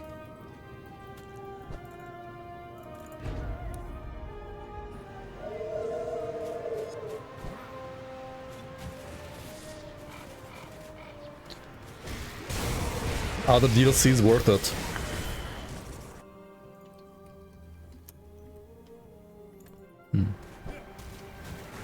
I should make a command for that.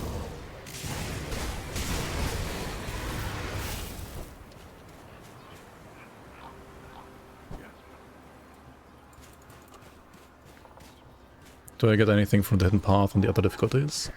I will not be. I will not. What do you mean? Oh my I god, will- I can't click it. I will. I will not, I will not, I will not.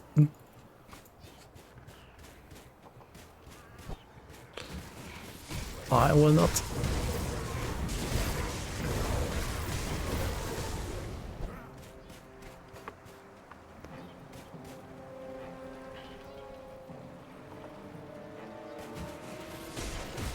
What's the teleport skill? I'm using the Vanish movement relic from Forgotten Gods, which you can get at like level 20-ish, like whenever you...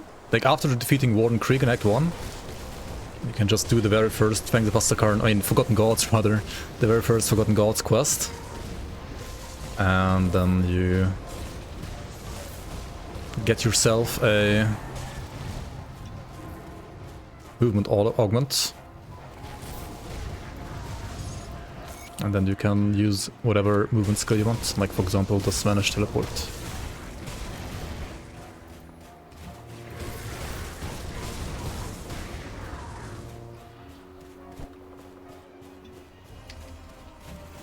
For extra skill points, you only need to do Hidden Path and Ultimate, because completing Hidden Path and Ultimate is gonna give you all the rewards from Normal and Elite as well.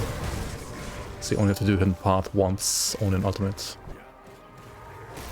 With all the DLCs, yes. Grim Dawn DLCs are 1,000,000,000% worth it if you like the game. It's Ripbozo, too hot. Is it really like that hot again? I mean, yeah, it's pretty hot. Pretty sweaty. I should like start my fan again. My ventilator at least.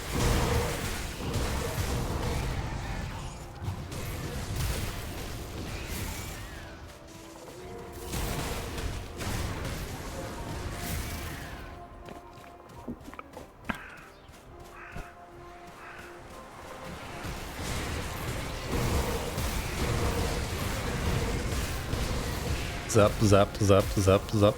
These boys are diving. Okay, wait, I need even more PS rest now? Wait, what happened? Did I lose even more PS and Aether?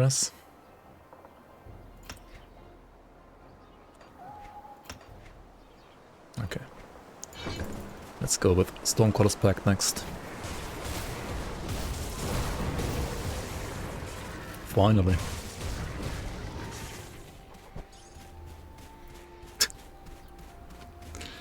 The fan you ordered should arrive at some point between 2 weeks ago until next week. Yes.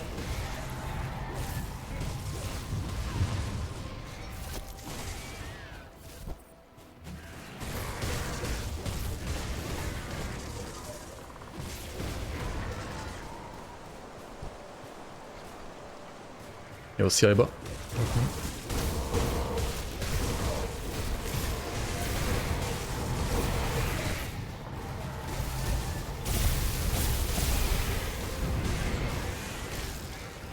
I got arcaned, what the fuck?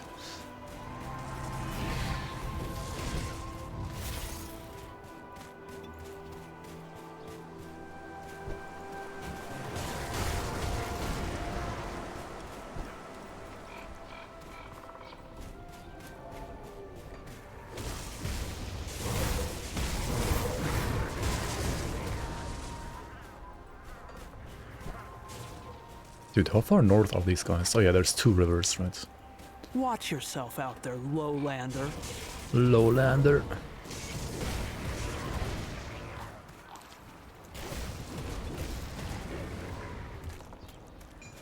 Alright, let's not forget about the shrine here. Would you recommend playing Fangs of Hastakar on a completed character ultimate or a fresh start? I mean, both is gonna be fun. Depends what you wanna do. I would personally say, like, for the full experience, maybe rather than a fresh start first. But that is honestly, like, entirely up to you. I mean, it's gonna be fun either way.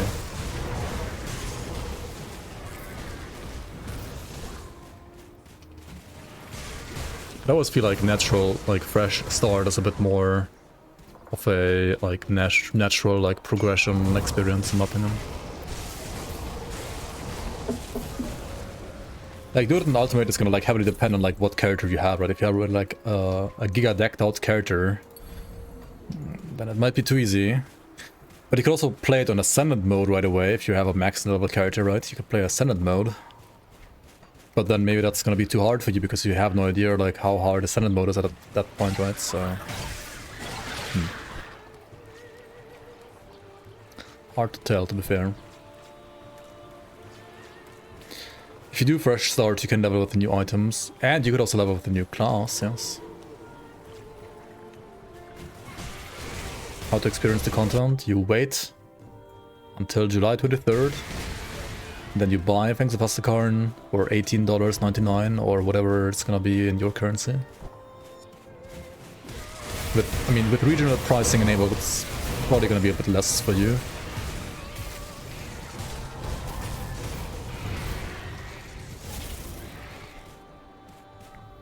Rust Plume Mantles.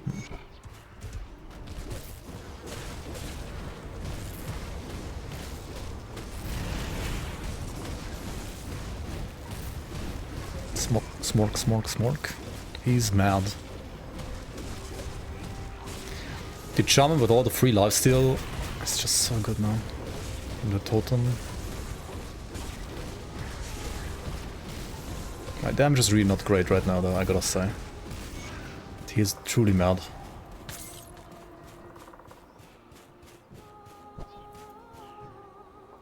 You wield strange magics, Lowlander. My current hold. The current hold. The current hole. Crew designs and new affix? I think so, yeah. There's quite a few like new affixes. Warum nicht jetzt release? Release the expansion now, We're under attack! Monka. Welcome to Spoiler Town. Yeah, if you guys don't want spoilers, leave now and come back in like maybe 20 minutes or half an hour. 20 minutes probably should be enough. We're only doing the stuff that has been shown in the dev stream though, of course. Like there's not gonna be any additional spoilers. So if you have been here for the developer stream as well, you can stay, because there's not gonna be like any additional spoilers.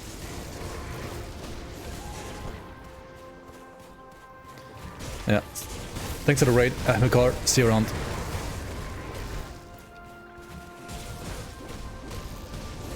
Hope you had a good one.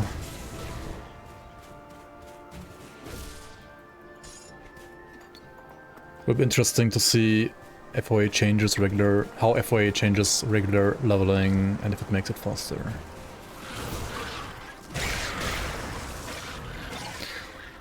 Yeah, it would be interesting indeed. I don't think it's gonna like make regular leveling any faster really. Personally. It might make speed leveling faster, who knows. I mean probably it will be doing that.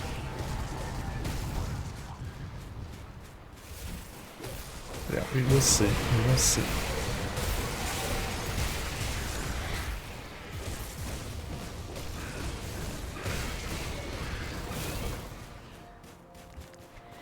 I still have only a level 20 weapon, right? I need to get my Corvin Heathered.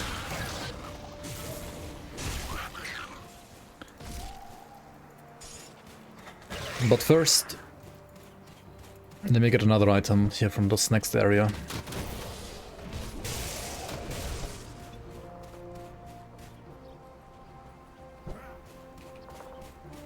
And also let me enable like the potion cauldron.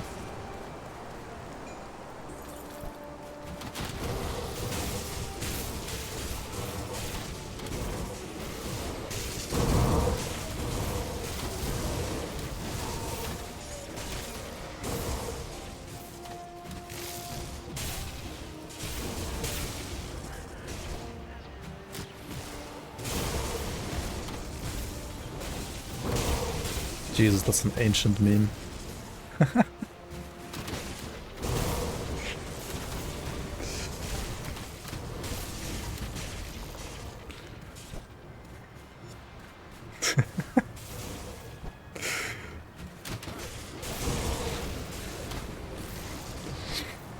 Just now I found the ancient meme in my commands. Ooh. A totem.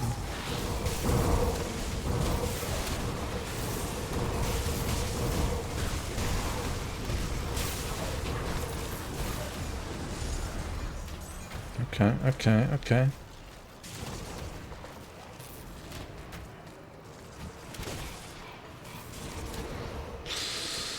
What do we have here? White Lord's Shoulder Guards. Chaos Bleed. With cold to chaos conversion. And we got the necro weapon. Look at this bad boy, it's so cool. Like a mini Death Knight item. Ooh, ah. Yes. Wow. Exactly. Hi, do I like World of Warcraft? No. The music is good though.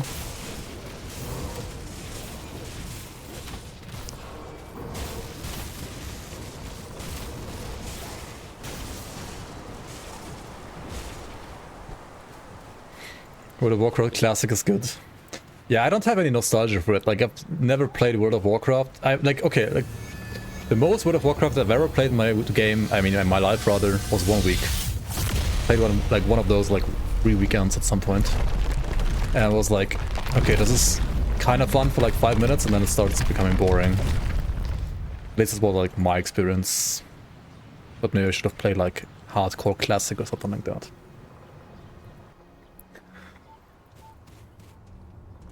I liked Warcraft 3 though. I liked Warcraft 3 a lot. And I liked Dota. I mean, to chill, I guess it's a pretty nice game to chill, yeah. Maybe I'll grow to like... Okay, I have to tell you one story, guys. So, a couple months ago, I had like an injury on my foot, and I had to go to like physiotherapy after that. I'm still going sometimes. And I found out my physiotherapist, who's like... He's probably like 60. He plays World of Warcraft. And so last time I was at his place, I told him that I am also like streaming and doing YouTube. And well, now I have another subscriber. It's kind of funny. I don't know if he's watching live, probably not, but I mean, he did subscribe on my YouTube at least.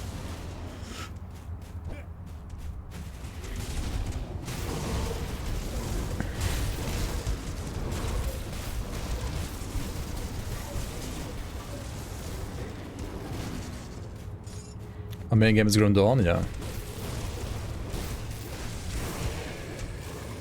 Building connections IRL because of Grim Dawn, yeah. Raven Warlock, is it good? So like a pet Warlock? I mean, pet Warlock can work for a while. For endgame, it's not gonna be the best though.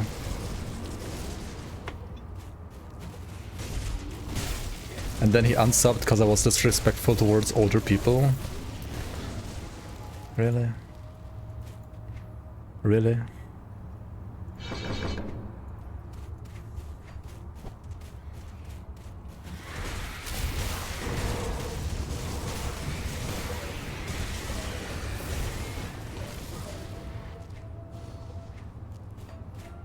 Wait, didn't I get some Stormplume shoulders? Oh yeah, this one. Consecrated Stormplume Mantle of Thunder. Look at this one. +3 Maelstrom? Holy. Holy. Log in now. Well, if you're playing a Wind Devil build at least.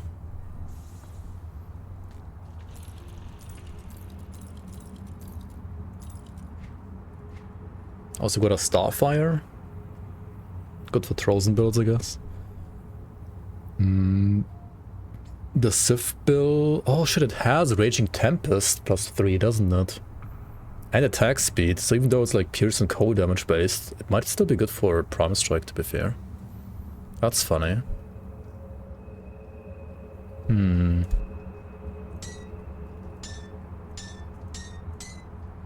Yeah, I mean, I kinda cannot resist here. Yeah, attack speed is juicy. On the other hand, like, attack speed is just gonna make me, like, out of energy faster right now. I gotta craft an Arcane Spark soon. Not a boomer safe space. To be fair, nobody is safe here, right? Zoomers aren't safe, Gen Z is not safe, Gen Y is not safe, Millennials aren't safe. Wait, that's Gen Y, right? Boomers aren't safe, nobody's safe here. Everybody gets made fun of equally, usually. According to some people, it's not that equal, but... I am safe here. Adios Ocelot is safe here. Are you safe though? I'm not sure.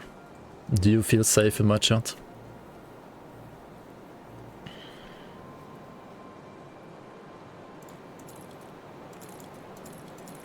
I mean, I guess Adios, you're safer here than you are in the forums, so... There's that. You are safer here than on the forums. You're still not unbanned on the forums, right? You're still banned since like 5 years now, at least. That's cool.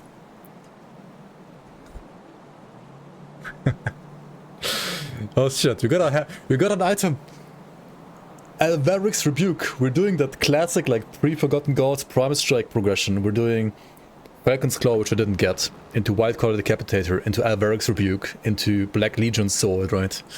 Maybe we're doing that. But I mean, seriously, this one is actually a good blue item for Primal Strike, if you don't have the other item from Forgotten Gods, which you should have at this point. I'm just being lazy and I'm not farming it. But sir, how can I play this build with all these blue items? Don't you need to find them randomly? I mean, just get the green one instead, right? Just target from the green one instead if you are unlucky with these blue items. Just farm the green monster frequent instead. I mean, this would be so cool, but like I can't because I need even more chaos rush. So it's a no-go for now. It is not gonna go. Well spent. Alright. Need something broken down? Never went there again post-ban. Fair, I guess. Safe out Alright. Okay.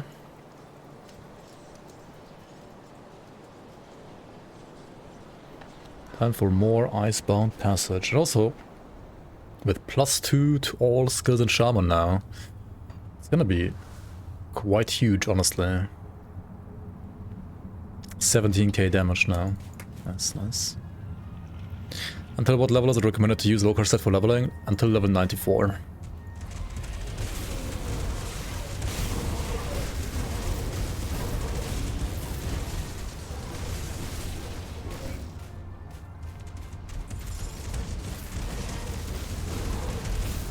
Hell yeah, we're zapping.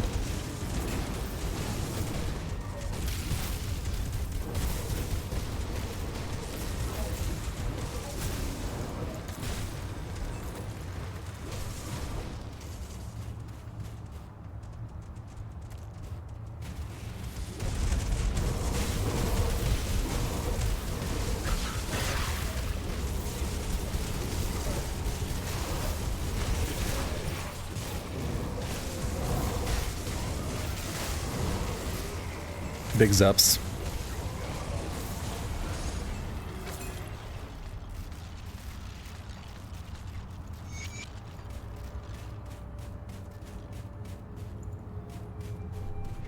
Five blue items staring, aren't we? Alright. Time for one green item though. Time to kill the boss in this area here. On error keep. Dodge asunder.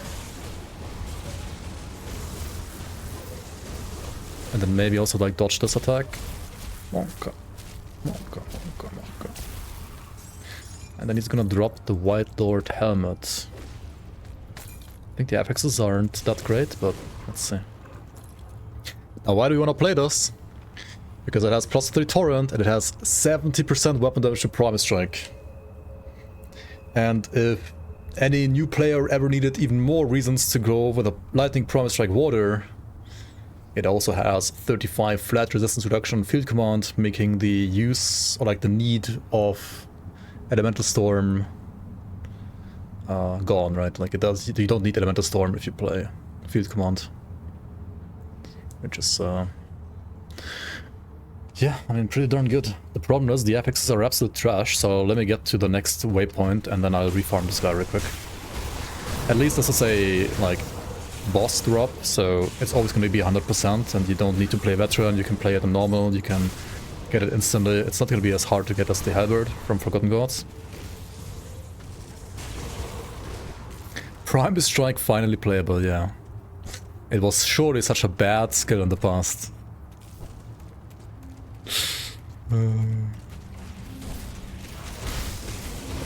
Where is the helmet with like 70% weapon damage to Kaiser's Tempest crate?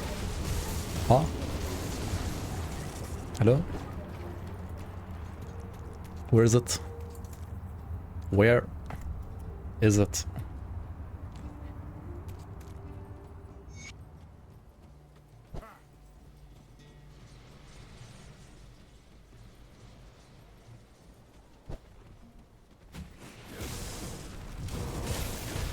Okay, let me actually go to Kernhold first.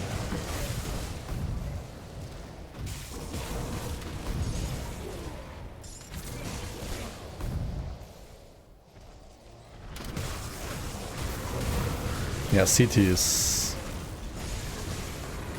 pretty hot Garbanzo still right now. I feel like CT is hot garbage at any point in the game, honestly. Like, even endgame is not even... I mean, sure, it's decently playable in endgame. But I can't think of a single reason why like CT is actually better than like any other like good endgame build. Doesn't really have any like thing that makes it stand out at all, I think, personally.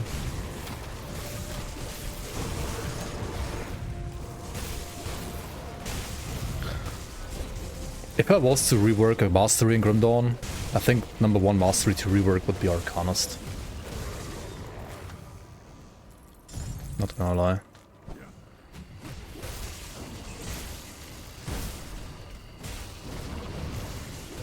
I mean, Arcanist can be great the way it is right now. And endgame, of course, not like the class is bad, but there's so many things that are kind of scuffed about Arcanist, in my opinion. Like, more so than with any other class. Hello. Hello.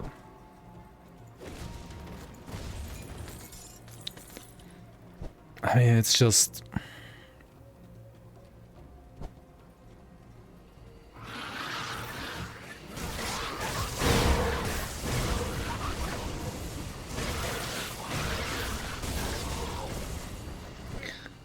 You have skills like Olexa's Flash Freeze and Keller's Tempest, which have some like very weird overlap in terms of like AoE. But OFF is supposed to be like...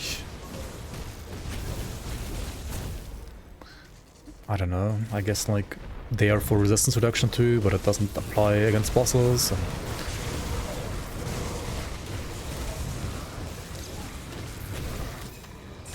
then you have some things like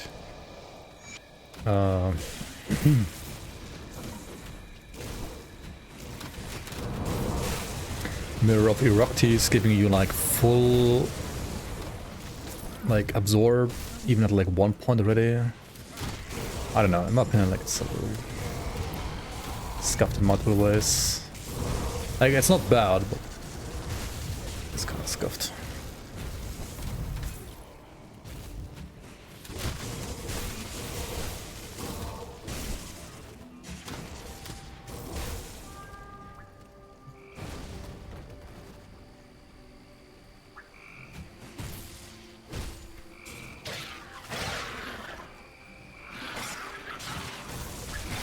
What? No, it's a 70% weapon damage to Promise Strike. It's the same as like any other weapon damage modifier.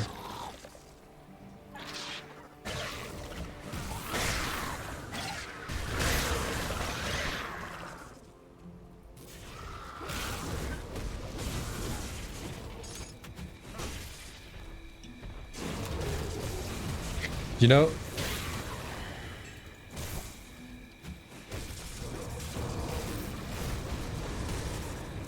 they could have reworked Arcanist by giving Arcanist a teleport and by giving it Frozen Orb and then like merging Kalidor's Tempest so that Kalidor's Tempest also freezes, for example. Your presence. Maybe Frozen Orb also like freezing enemies.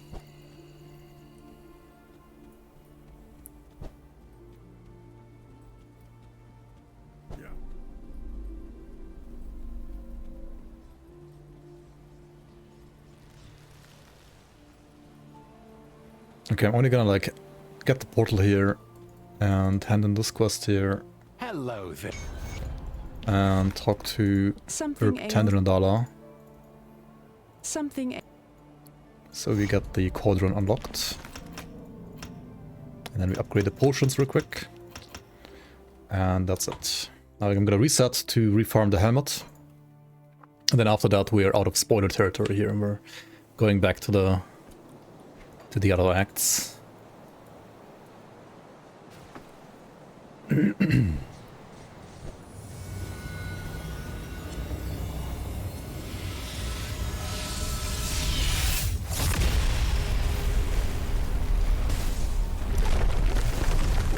That sound prolonging when you're going to the next area is a little weird, not gonna lie.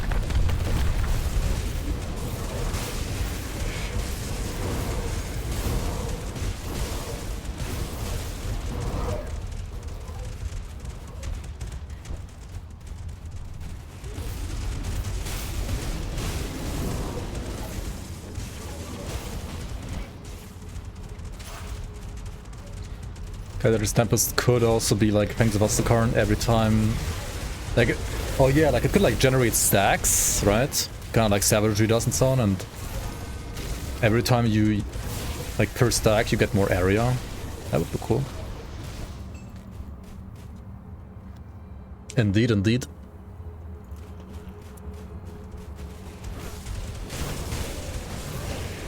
And it wouldn't really work for cooldown cooldown Eldritch Tempest, but it's okay.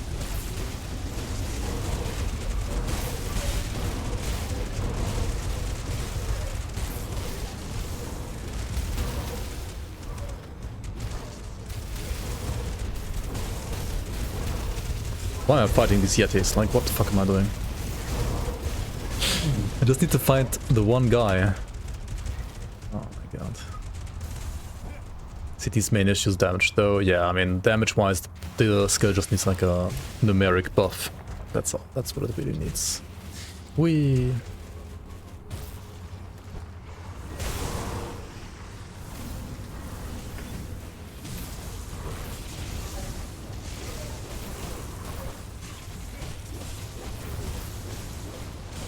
I don't think it needs double the damage, but it does need a bit more damage for sure.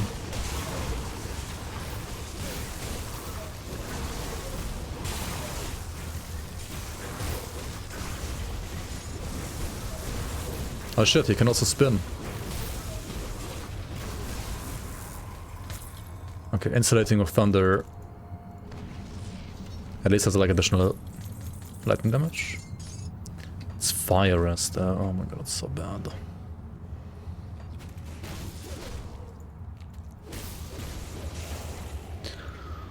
Like losing all of this Chaos Rest once again, man.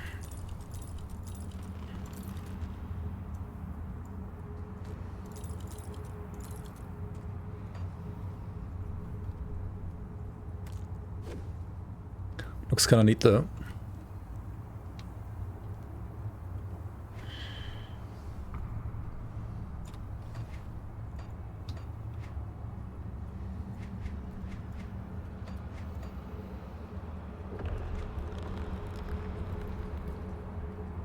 Am I happy with this? Am I really happy with this?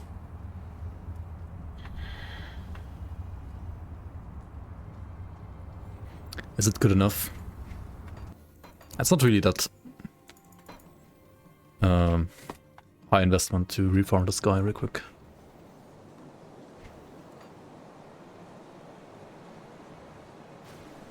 The timeline in order is base game, then AOM, then FoA, then Forgotten Gods, yeah. The lore accurate timeline is like that.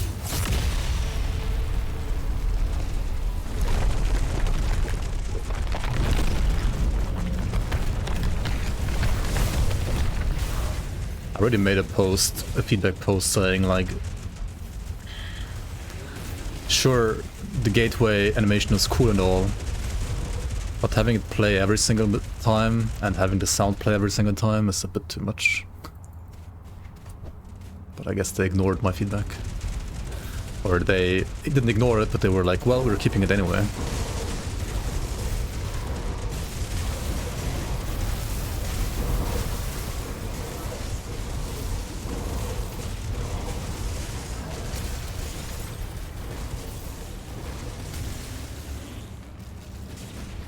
Expansion's gonna be big hype, man.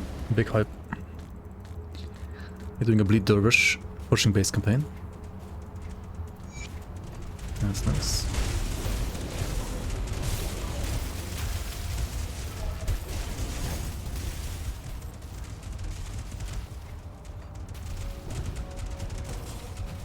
Whee! That's a pretty nice Shadow Strike they can do here, actually. Very nice.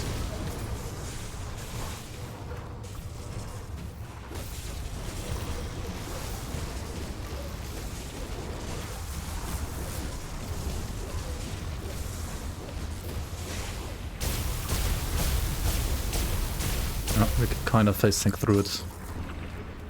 Destruction.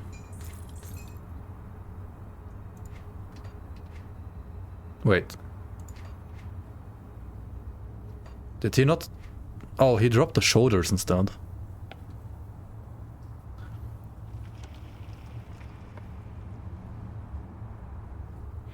I mean, these are actually +3 to Storm Surge as well. I mean, that's pretty good too. Wait, this is another Private Strike item, isn't it? What? That's insane.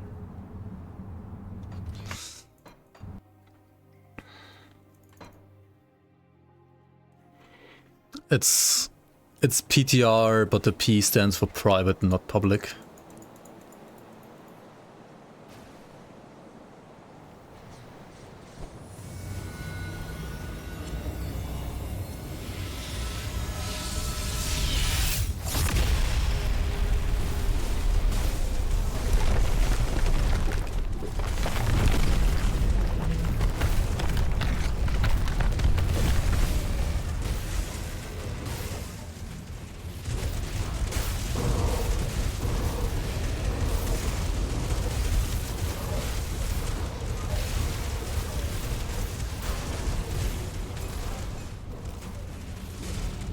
Okay, I just want to kill the elite zombie. The heroes. Hope for some good drops there, and of course we're always doing the totem as well. There's no reason to not do the totems.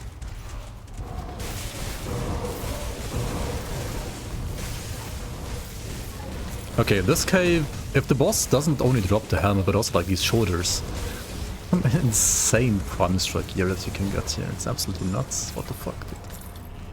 Crazy.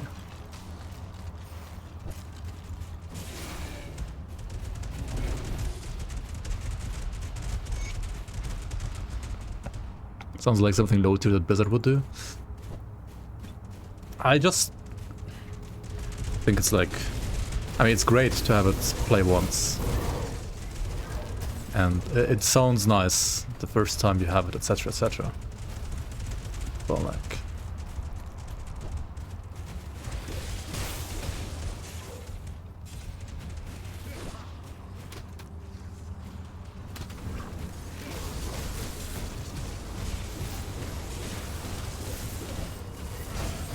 Monka. Okay, now if you're sundered, you have to actually like dodge this. Like otherwise we just die here.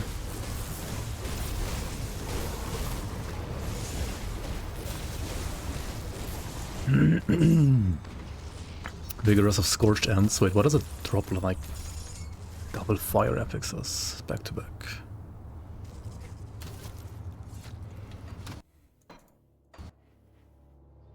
I mean, 2 is not a big sample size, but it kind of makes me think like it might have like the wrong affinity.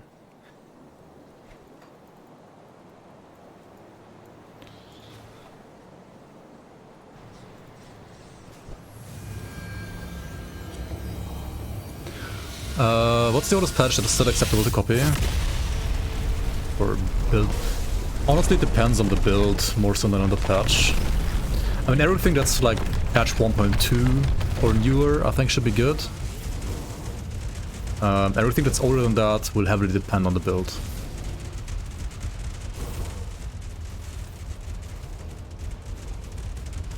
I'm just using a good old Avaric's Rebuke from like vanilla base game Grim Dawn, because I still didn't bother properly farming the Halberd from Forgotten Gods, which obviously would be better. But I mean, this is okay too, honestly, for now.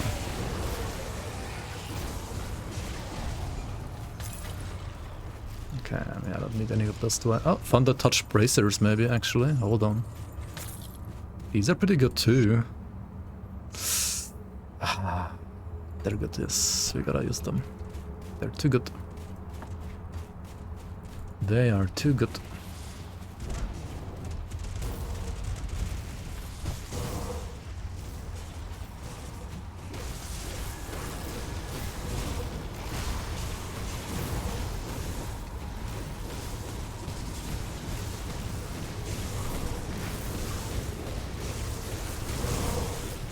Oh, Fallen Skies? Okay. I think we're playing this.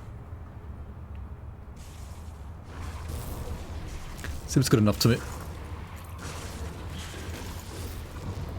Okay, let's just hand in this rock feather quest real quick, and then I think we're out of this area.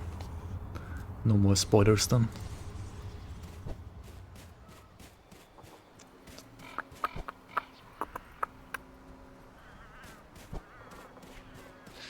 Yeah, we're gonna be clapping some big cheeks now with this Promise Strike. I told you earlier, like, maybe Promise Strike is weaker than before, right? Because it did feel a little weaker in Act 1, but I mean...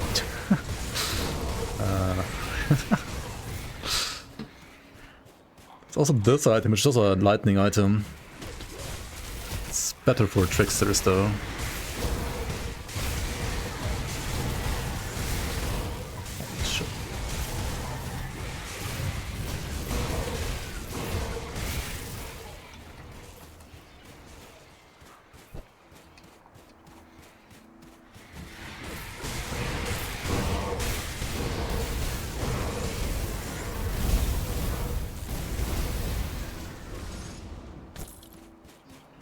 Alright.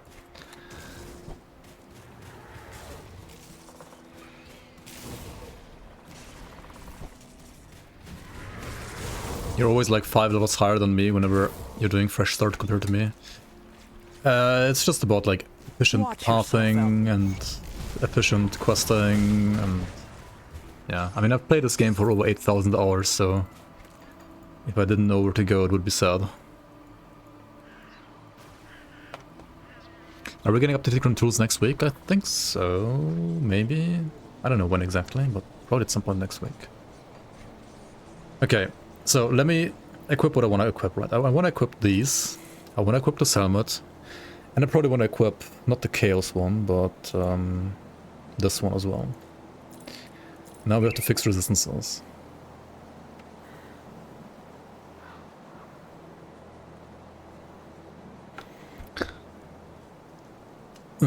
My Chaos is absolutely terrible. My Poison is okay. Okay, do I need more Leech? I got 5% from Ghoul now. And I have another 6% from Blood Pact, so I don't really need more Leech, right? So instead of the Leech component, we could play the attack speed component, consecrate the wrappings, because it also gives you Chaos resistance on top of that, which is very convenient. The poison rest is a tiny bit of a problem. That is a lot of blues, it is a lot of blues, but you don't need any of those blues really. You can play this without any of the blues.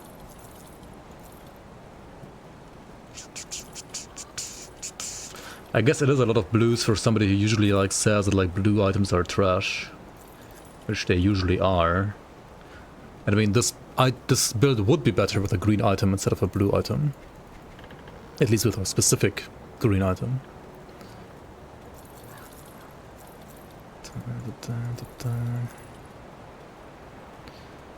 Okay, I think I might be... Hold on. Bramblewood Amulet, +1 to all skills to Shaman. I mean... I keep saying blue items are trash, but... I keep equipping blue items on this build.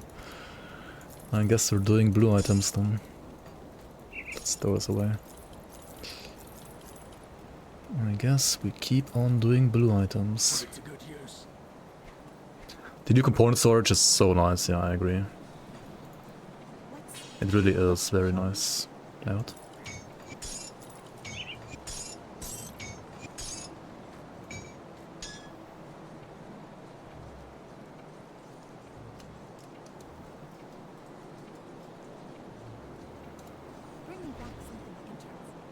I'll give you a good price on what I've got left. See you around. See anything you like? See you around. Okay, and now I just need what? I need... Items are so tiny in Grim Dawn, are they? Oh, you can just increase your UI size, then they're bigger, I think.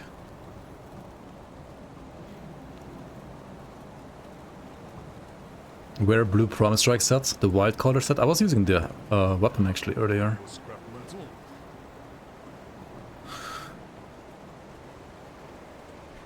Okay, let's get a second... What the fuck? Second skilled hide. Since I kinda don't need Pierce Rust right now. Okay. Don't get killed out there.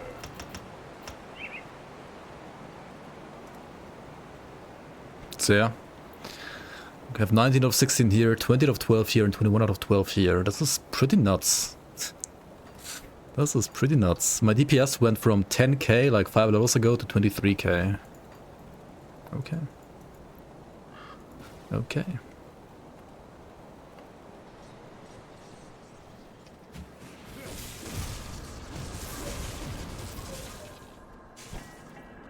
Alright, welcome back to spoiler-free content, I guess, apart from the new items that I'm wearing.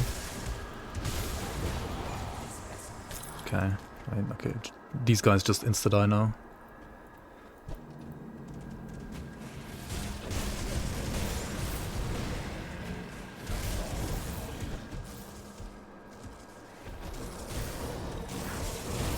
More spoilers?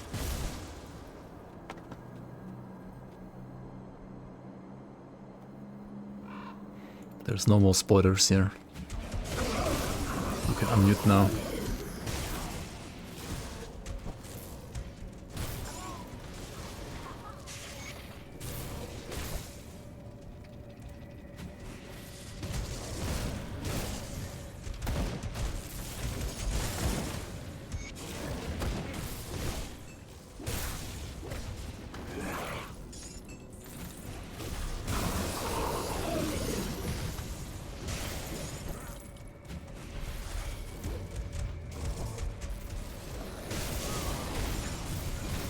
Bill doesn't only clap, it thunderclaps. It's totally thunderclaps.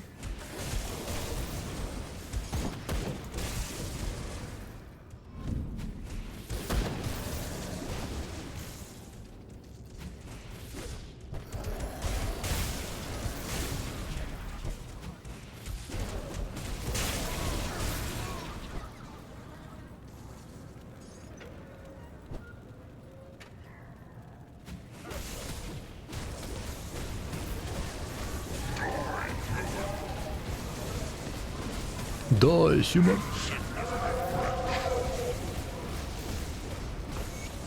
Hollow victory.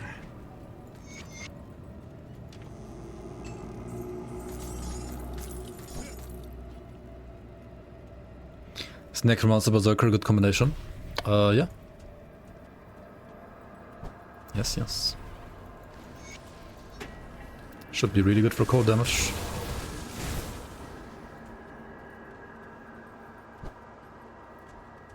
At least. Maybe even for other damage types as well.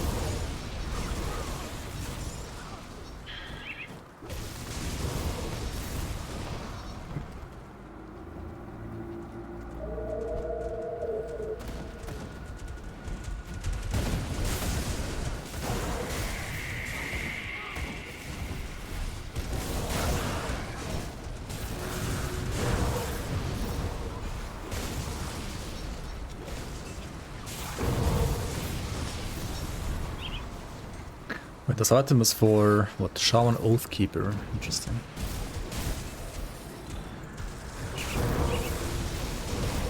And you don't have to play an Oathkeeper with us, of course. You really don't. There is multiplayer, but it's like very old school, peer-to-peer. This is like a early 2000s game for multiplayer. The game is best enjoyed as a single-player solo self-found experience. And I think for that, like single-player SSF, it is arguably maybe even the best RPG there is. But yeah, for like multiplayer or trading and so on, it's not really that great.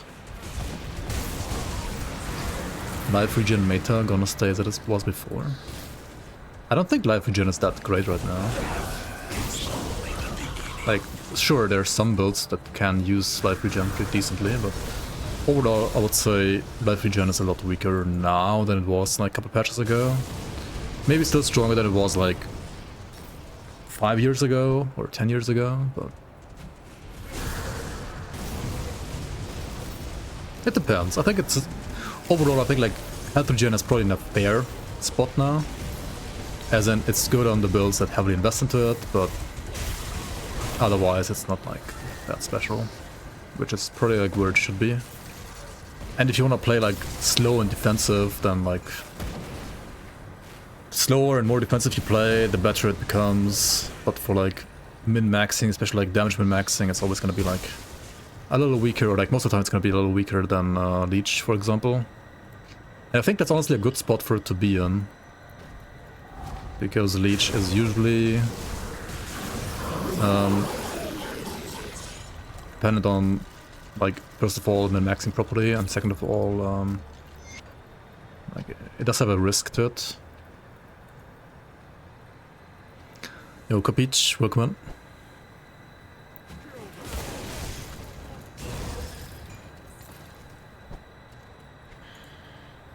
Okay, like, it only says 24k DPS here, but it feels like it's more than that. I don't know why. Like, 24k doesn't seem like it should be that much. I mean, okay, for level 40 it's maybe a lot. And like comparing to level 60 numbers maybe. I think Reek Supply was like hitting 100k at like level 60, which is absolutely insane.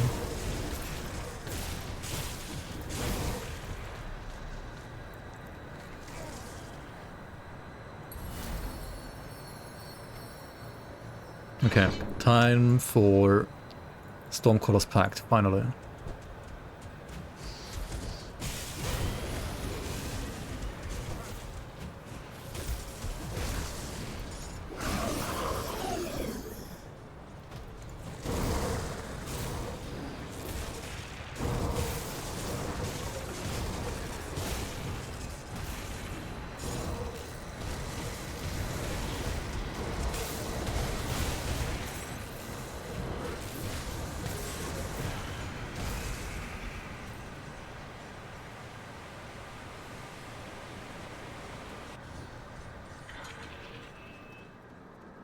Reg, you would be so proud. I just went out and bought yourself a pickling jar so I can make your own sauerkraut. Holy. You're an actual sauerkraut enjoyer, aren't you? I would probably never do that in my life ever. But yeah, I'm proud of you. Sounds good.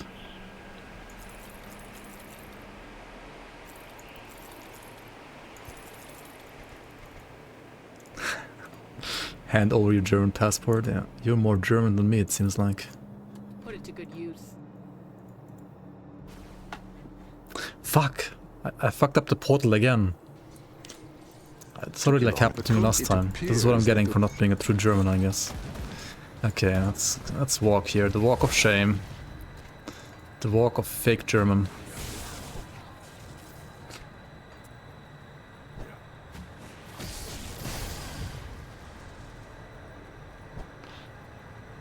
Real Germans in chat making their own sauerkraut? Yeah, except he's British. He's not even German. He's an Englishman.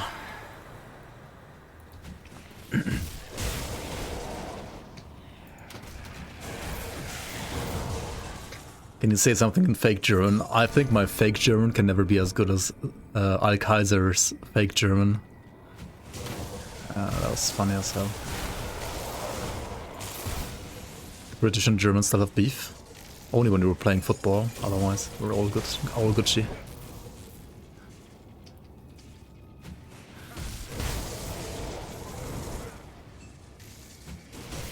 Ich eine Fachendeutsche, what?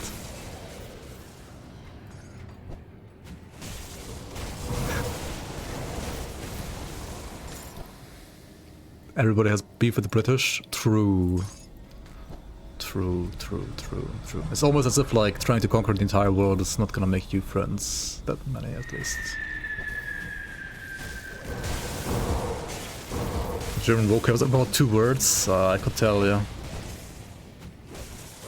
Like I obviously understand that you're trying to do like fake German. But even if I like tried super hard to make sense of what you're trying to say, I would not be able to like make any sense out of it at all. German Alberets are global imperial oppressionist bodies. Yeah, we kind of were late to the party though, and then got absolutely wrecked anyway, so... Too late. Am I 100% German? I mean, what is 100% German even? What qualifies as 100% German?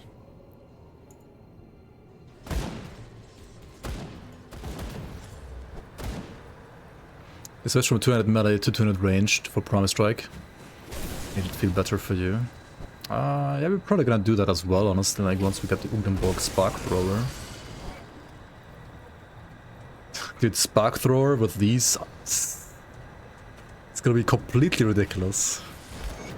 Completely redonkulous, dude.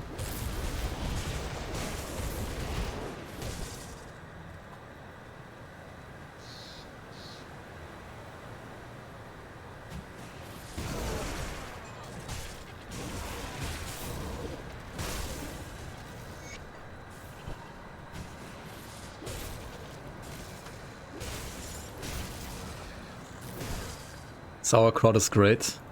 It's okay.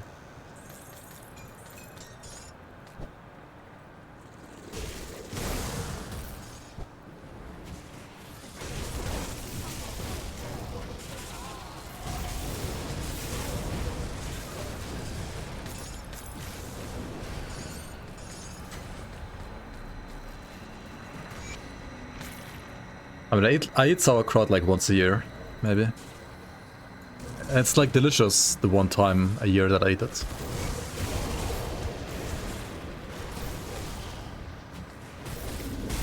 You used to make your own sauerkraut too? Wait, what?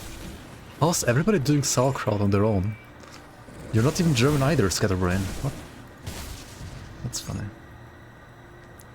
That is actually funny.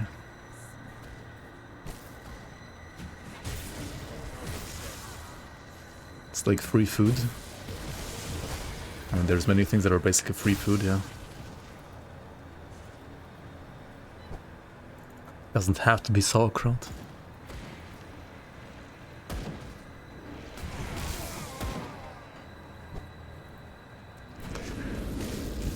I think I use more kraut per year to make okonomiyaki than I used to make sauerkraut. That's how German I am.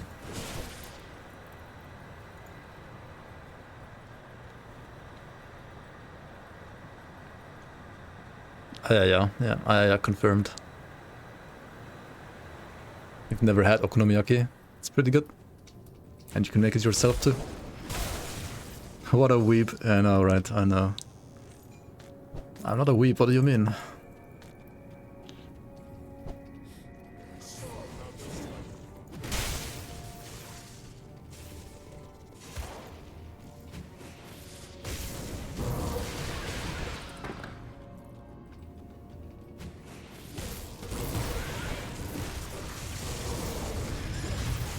You made some miso and tempura today? Oh, nice. I haven't made miso in a long time, actually. I'm lazy with that shit. Harvard has a free course in fermenting. They teach sauerkraut there. I mean, to be fair, there's some courses for that at my uni as well, I think.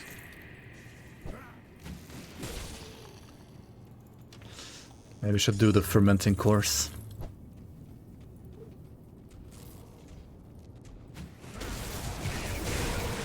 Miso is mid. I wouldn't put miso in S tier either.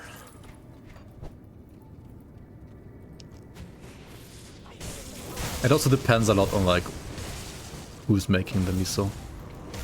Like miso can be very hit or miss. Good miso's pretty darn good though.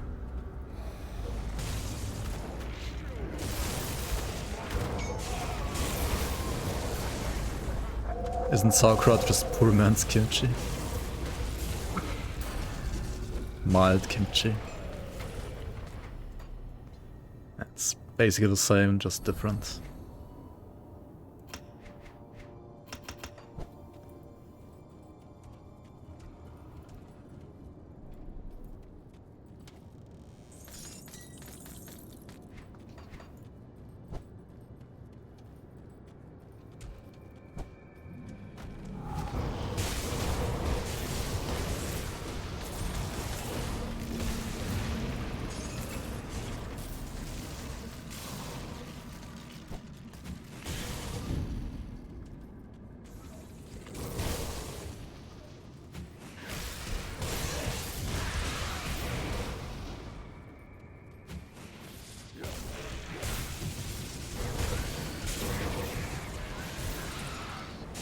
My real name or my channel abbreviation?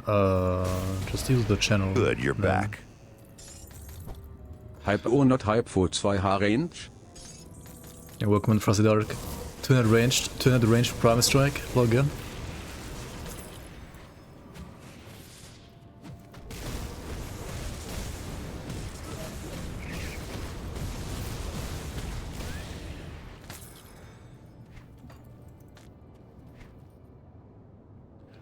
It wasn't ever strong enough for you? I mean, just put more miso then. Like in the soup. Maybe whoever made it for you just watered it down too much. Like you can make it have a pretty strong taste.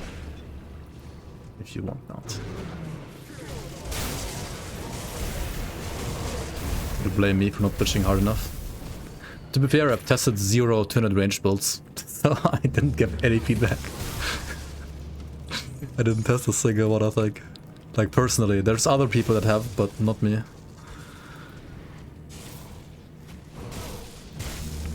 Yeah, we can all hear the notifications, both myself as well as you. I think I fixed pretty much everything about my stream now, apart from it being good maybe, but...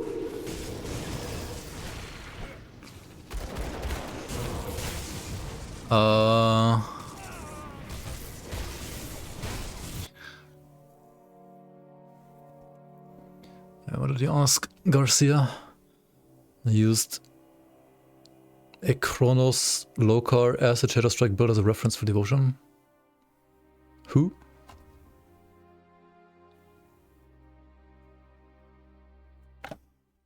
Wait, who's a Chrono?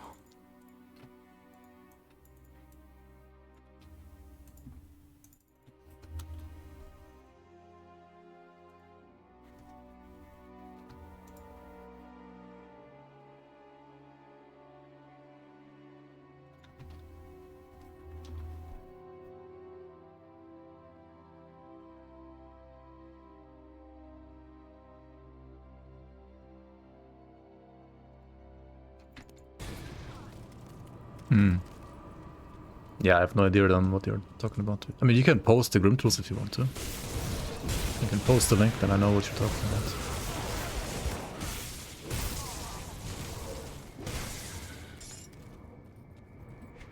Can you show the item spoiler? Which one? What I'm wearing right now, or...?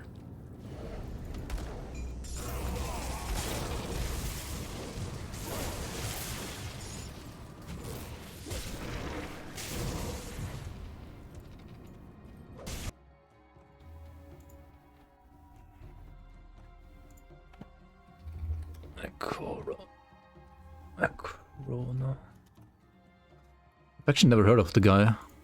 He must be new to the game, kind of. Joined 2023. Okay, he's somewhat recent.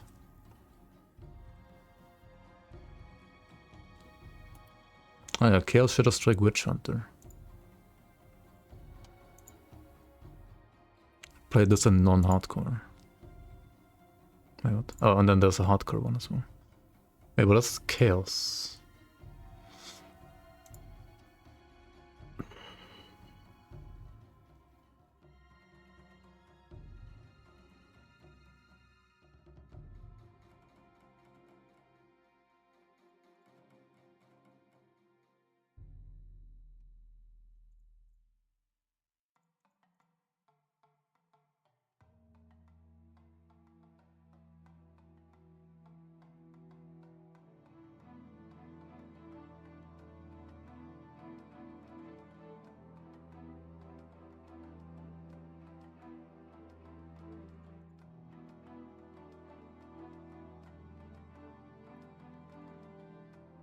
I mean, it seems like he's making decent builds, to be fair. Seems alright to me.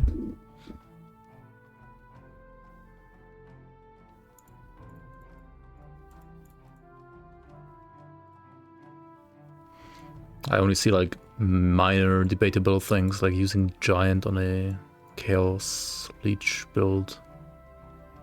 It's probably not something I would do. Was he playing Hourglass? Wait, what? Wait, what is he playing Hourglass for?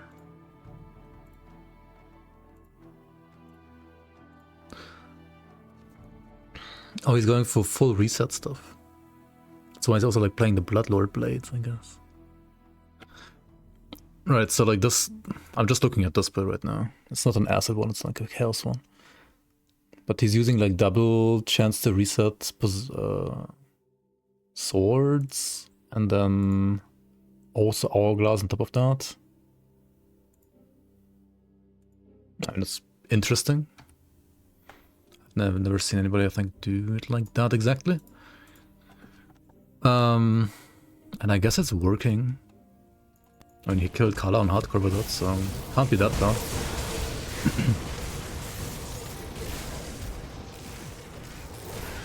Kinda hope these mods, these swords get more mods. I mean, let's see, maybe he... no, here's the other one, here's the fire one. Like, Bloodlord Thalonus, right? This guy right here drops the weapon that that build was using. But he can drop two different ones. He can drop a fire one and a chaos one, and... well, by the fire animation on his sword that he was wielding, you can really, like, tell that it's gonna be the fire one.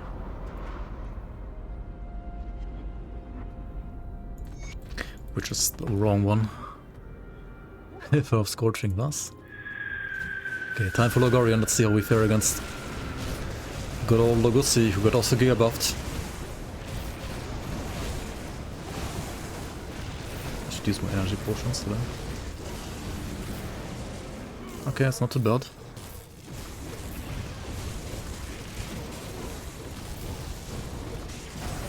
Okay, that's pretty fucking bad though. Jesus Christ.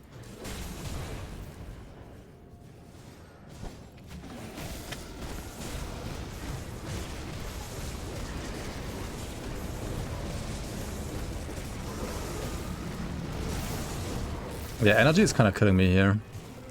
I need to craft... yeah, I forgot to craft Arcane Spark. I need to still do that ASAP.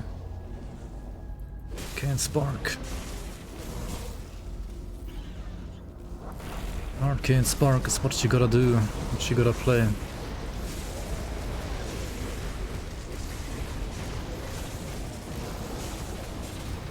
Smack, smack, okay.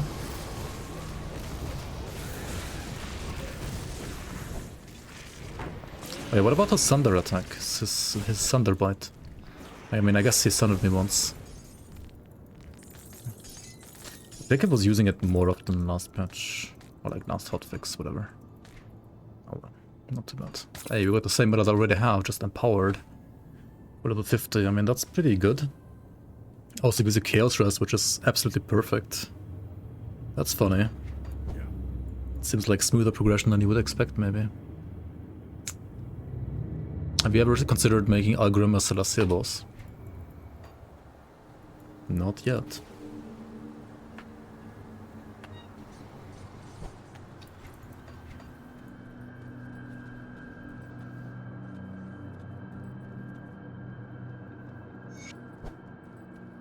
You've returned. So our great moment of triumph is soured with tragedy.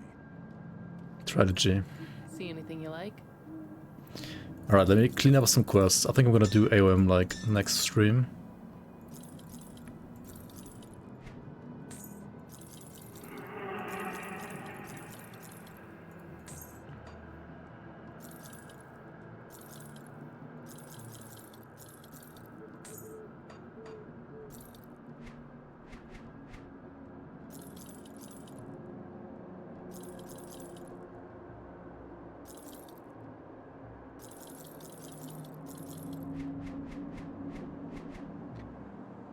So yeah, no Ruby Towel coming from my mouth this time around.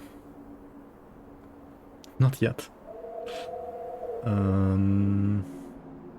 Okay, maybe I should go Udenborg next, actually. Just skip the Halberd from Forgotten Gods, or like, fuck the Halberd. We just go Spark Thrower right away.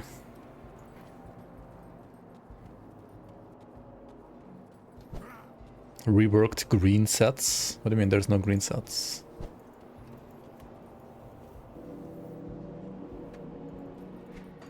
Do you mean blue sets? You mean Awakened blues? My.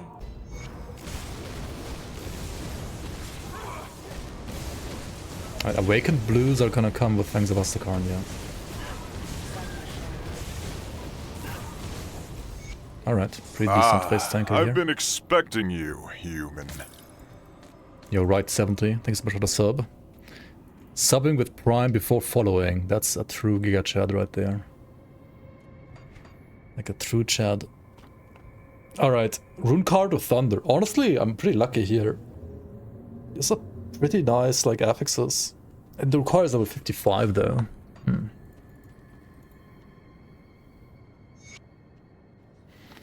Is a Spark Thrower better than the Storm Halberd?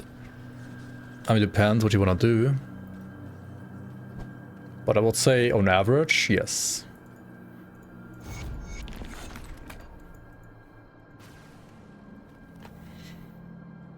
It might not necessarily be like more raw damage, but first of all, you're ranged and not melee, so you're a lot safer. And second of all, you have some pass through on Prime Strike, which means all the lightning is gonna like chain on multiple targets back and forth all the time, right? So at least it's better AoE for trash, I would say, than the melee one. Especially because the Halberd doesn't exist normal. I mean, it does exist, but it's kind of annoying to farm, yeah. Kind of annoying.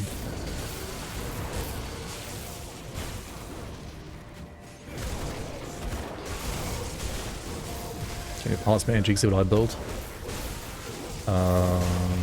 Like for leveling or endgame?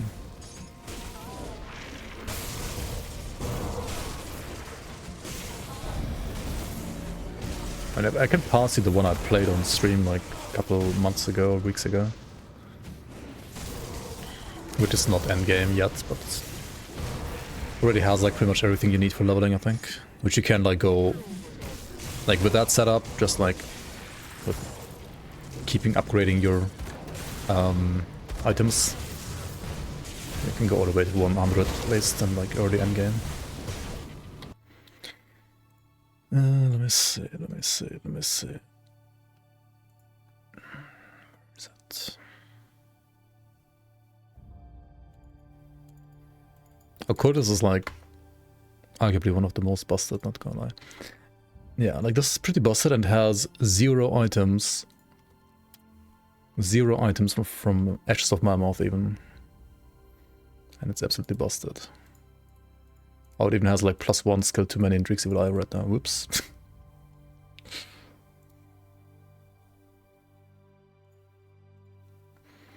And I forgot to put components on my pants even. Whoops. Shitting my pants as a mission head. Literally.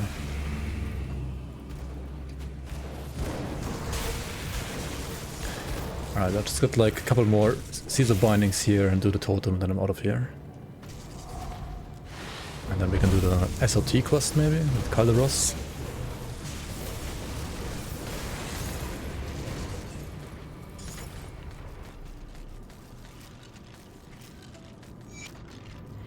Oh yeah, Megami Infini did a like record-breaking speedrun on the Drixie Occultus as well. So whatever he was running is probably pretty good too.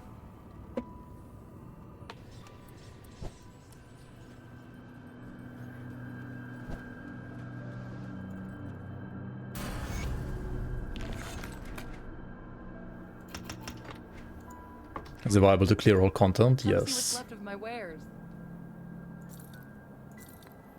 If you're struggling against some bosses, you can always take the transmuter, like the green crystal, in Drixie to convert it into a like nuke with a cooldown, and then it makes it a lot easier for you to like kite around, or like bosses that you cannot Base tank with a spam Drixie would I. Oh, yeah, let me talk to Brotherman Bill on top of the hill here. On top of the stairs at least.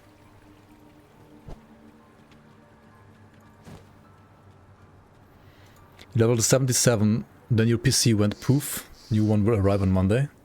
Well, at least you have a new one arriving. That's nice. Alright, been there, done that. We did like all of these quests basically earlier when I was running through the Blood Grove and related areas. Alright, and now we're just gonna kill the Necromancer, right? These Sacred Ashes. And I also want to do the SOT quest, because there's at least a shrine down in SOT, which is nice.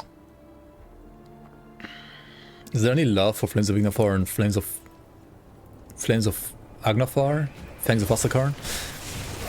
Flames of Astakarn. Flames of Astakarn is gonna buff the Fangs of Ignafar, yeah. True and real. There are some items, yes. There's some gear.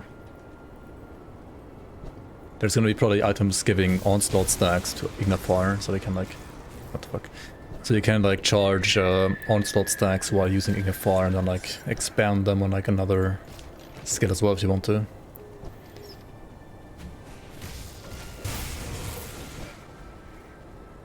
I'm not sure if there's as much love for Ignafar as there is for Aether though, actually. I think Aether is gonna get some pretty cool stuff. Like even better stuff. If you are a channeling skill enjoyer at least.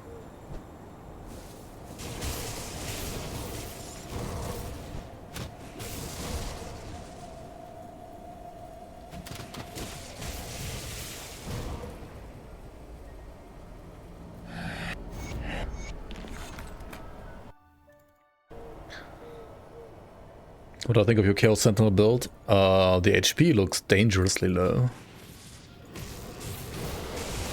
And you can probably get a bit more HP by using more green items instead of going full legendary. Or maybe like changing devotions a bit, I don't know. What devos do you have? I mean, they're full aggressive devos. Which can work if you have enough HP from other sources.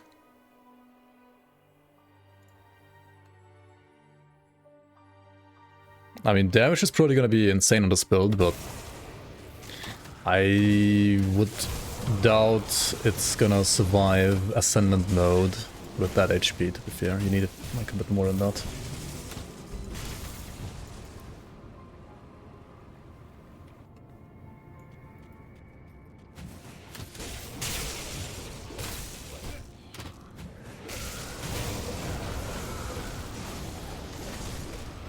Highest damage you dealt was like 3.6 mil. That's pretty good, yeah.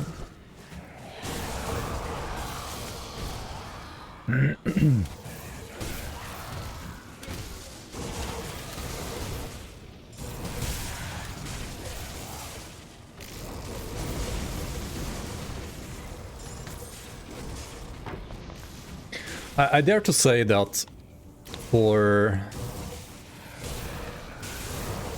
Ascendant mode you probably want like 20k HP usually, or maybe like 18k, 17. Depends on the build a bit, of course. Like depends on like what kind of other defenses you have and what kind of percent absorption you have, but like absolute minimum should be 15k, I think, and if you can get above 20k, it's a lot nicer than being at 12k only. It's a shield build. I mean, the shield is not doing much in that. That's Pyria. Shield and Void Soul with your devotions and your class is not doing a lot. It's kind of a cosmetic shield. Like, you use a shield because you use it to attack with Ages of Men here. That's like the only reason you have a shield in that build. Otherwise, it's not really a shield build.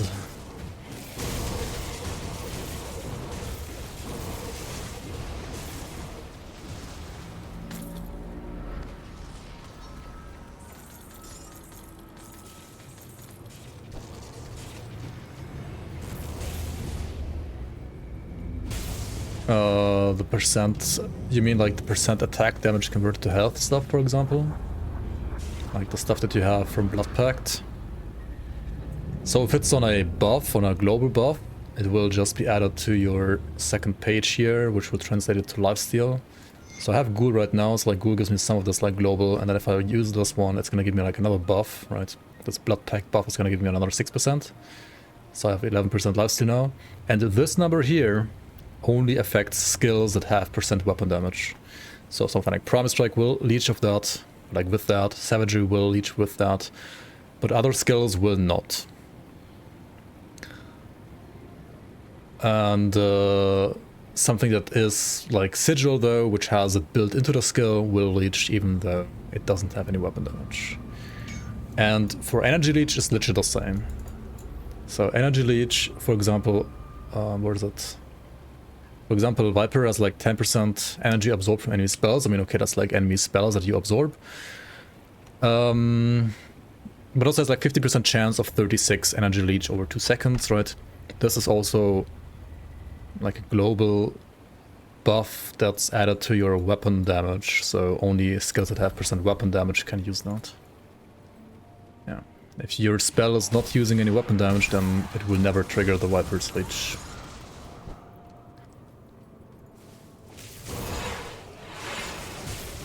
Is over time? I mean, it doesn't matter if it's over time or not.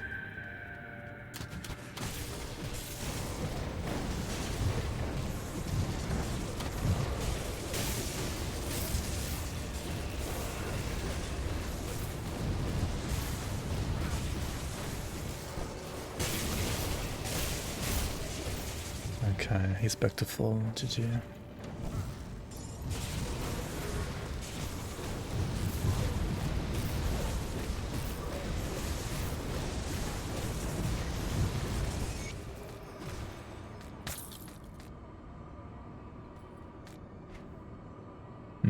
Okay. That's why I didn't deal that much damage, because he was using the non-physical offhand. If he has the other offhand, the physical offhand, he does a lot more damage. Which is a little ridiculous. But oh well. Correct me if I'm wrong, I can apply bleed damage from multiple sources at a time, but only one of those sources can have weapon damage. I mean, multiple of them can have weapon damage, but only the one with the highest percent weapon damage is gonna like apply the highest bleed. Like your global like flat bleed, weapon damage based bleed, whatever you want to call it. Something like the source, like the 90 bleed damage here for Implements of War, for example. This kind of weapon damage is gonna be added to weapon damage. I mean, this kind of bleeding damage rather is gonna be added to weapon damage, right? And weapon damage is like one single source. No matter if you like use 10 different skills with weapon damage, the weapon damage thing is always going to be like one single source. And thus for dot damage it will not stack. So you kind of want to like use one, ideally like you want to use like one skill that has a lot of weapon damage. And then like a couple other skills that have like basically 0 weapon damage. So then like that one skill with a lot of weapon damage is going to like apply like a huge multiplicator to whatever flat bleed you have, and then everything else is just gonna like apply their own skills like bleed damage and not the weapon damage.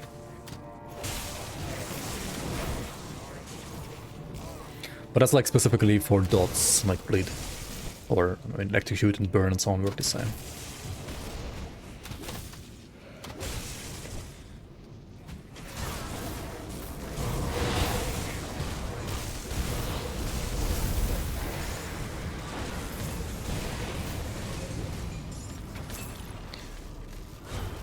One thing got lost in the sauce was the different percent chance.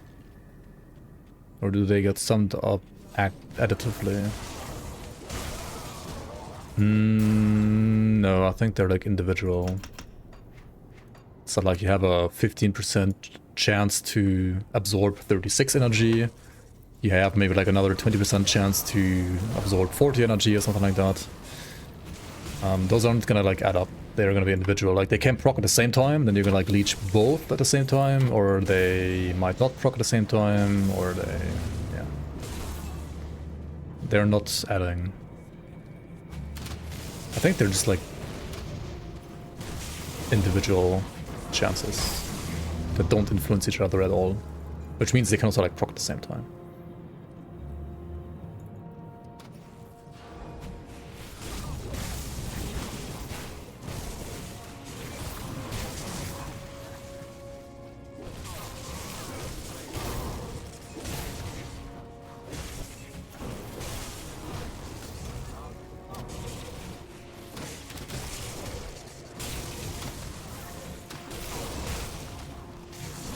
Energy leech seems kind of scuffed, especially early game. I think the numbers are just not very high. Like, not high enough to be properly worth it. And they help a little bit. And to be fair, Arcane Spark is worth it. It has pretty decent numbers. But before Arcane Spark, like all the other sources, I feel like compared to Arcane Spark at least, they feel just terrible.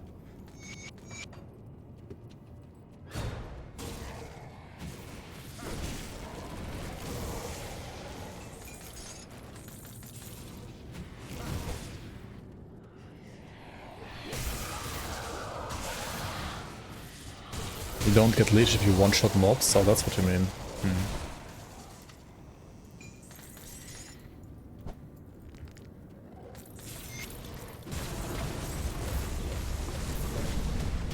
Yeah, I mean, I have no idea about that.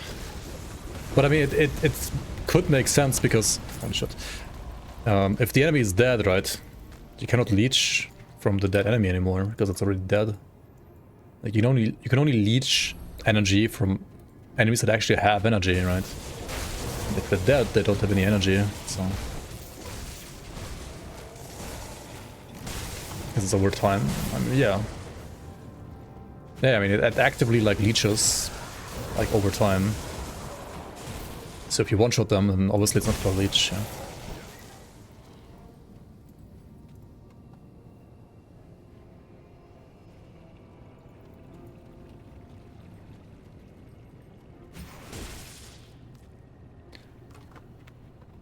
You can't leech from mobs when they die. Like, yeah, after they're dead, you don't leech from them anymore. Half the bosses have like super high leech resistance, right? So you can't properly leech off them either. And then some other mobs, they don't have that much energy, so even if you do leech from them, they will just be out of energy, and once they're out of energy, you can't also leech from them anymore. I think those are like the three problems, probably.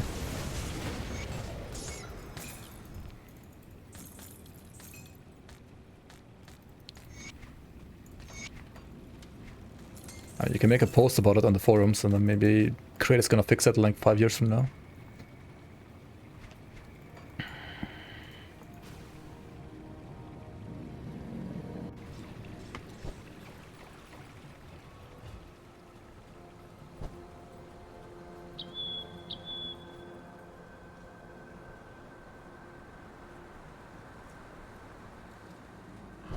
Does Zentai know that you can't leech from dead mobs? I'm pretty sure he does. I mean, it's just logical, right? Okay, let's stop here. The Bane Gargoth quest is kind of cancer. Let me do one quick check for like Chaos Rush, and then I'll be out of here. Quick Chaos Rush check.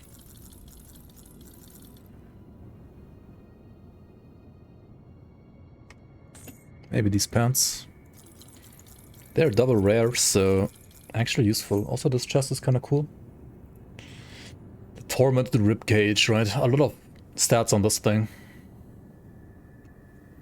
I mean, I would lose like the total speed, but otherwise, it's pretty good, right?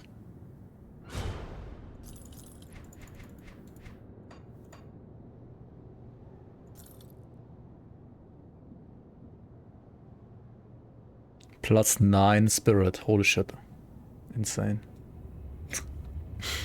Actually, it's just a bunch of stats, but their stats aren't even that great.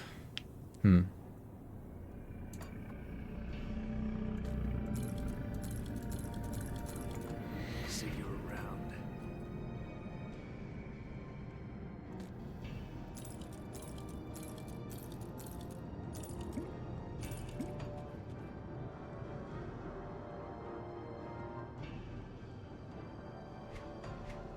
Just send it. No need to plan a build. Let's Goodbye. Okay. For now. Thanks so much for watching. I'll see you around on the next episode.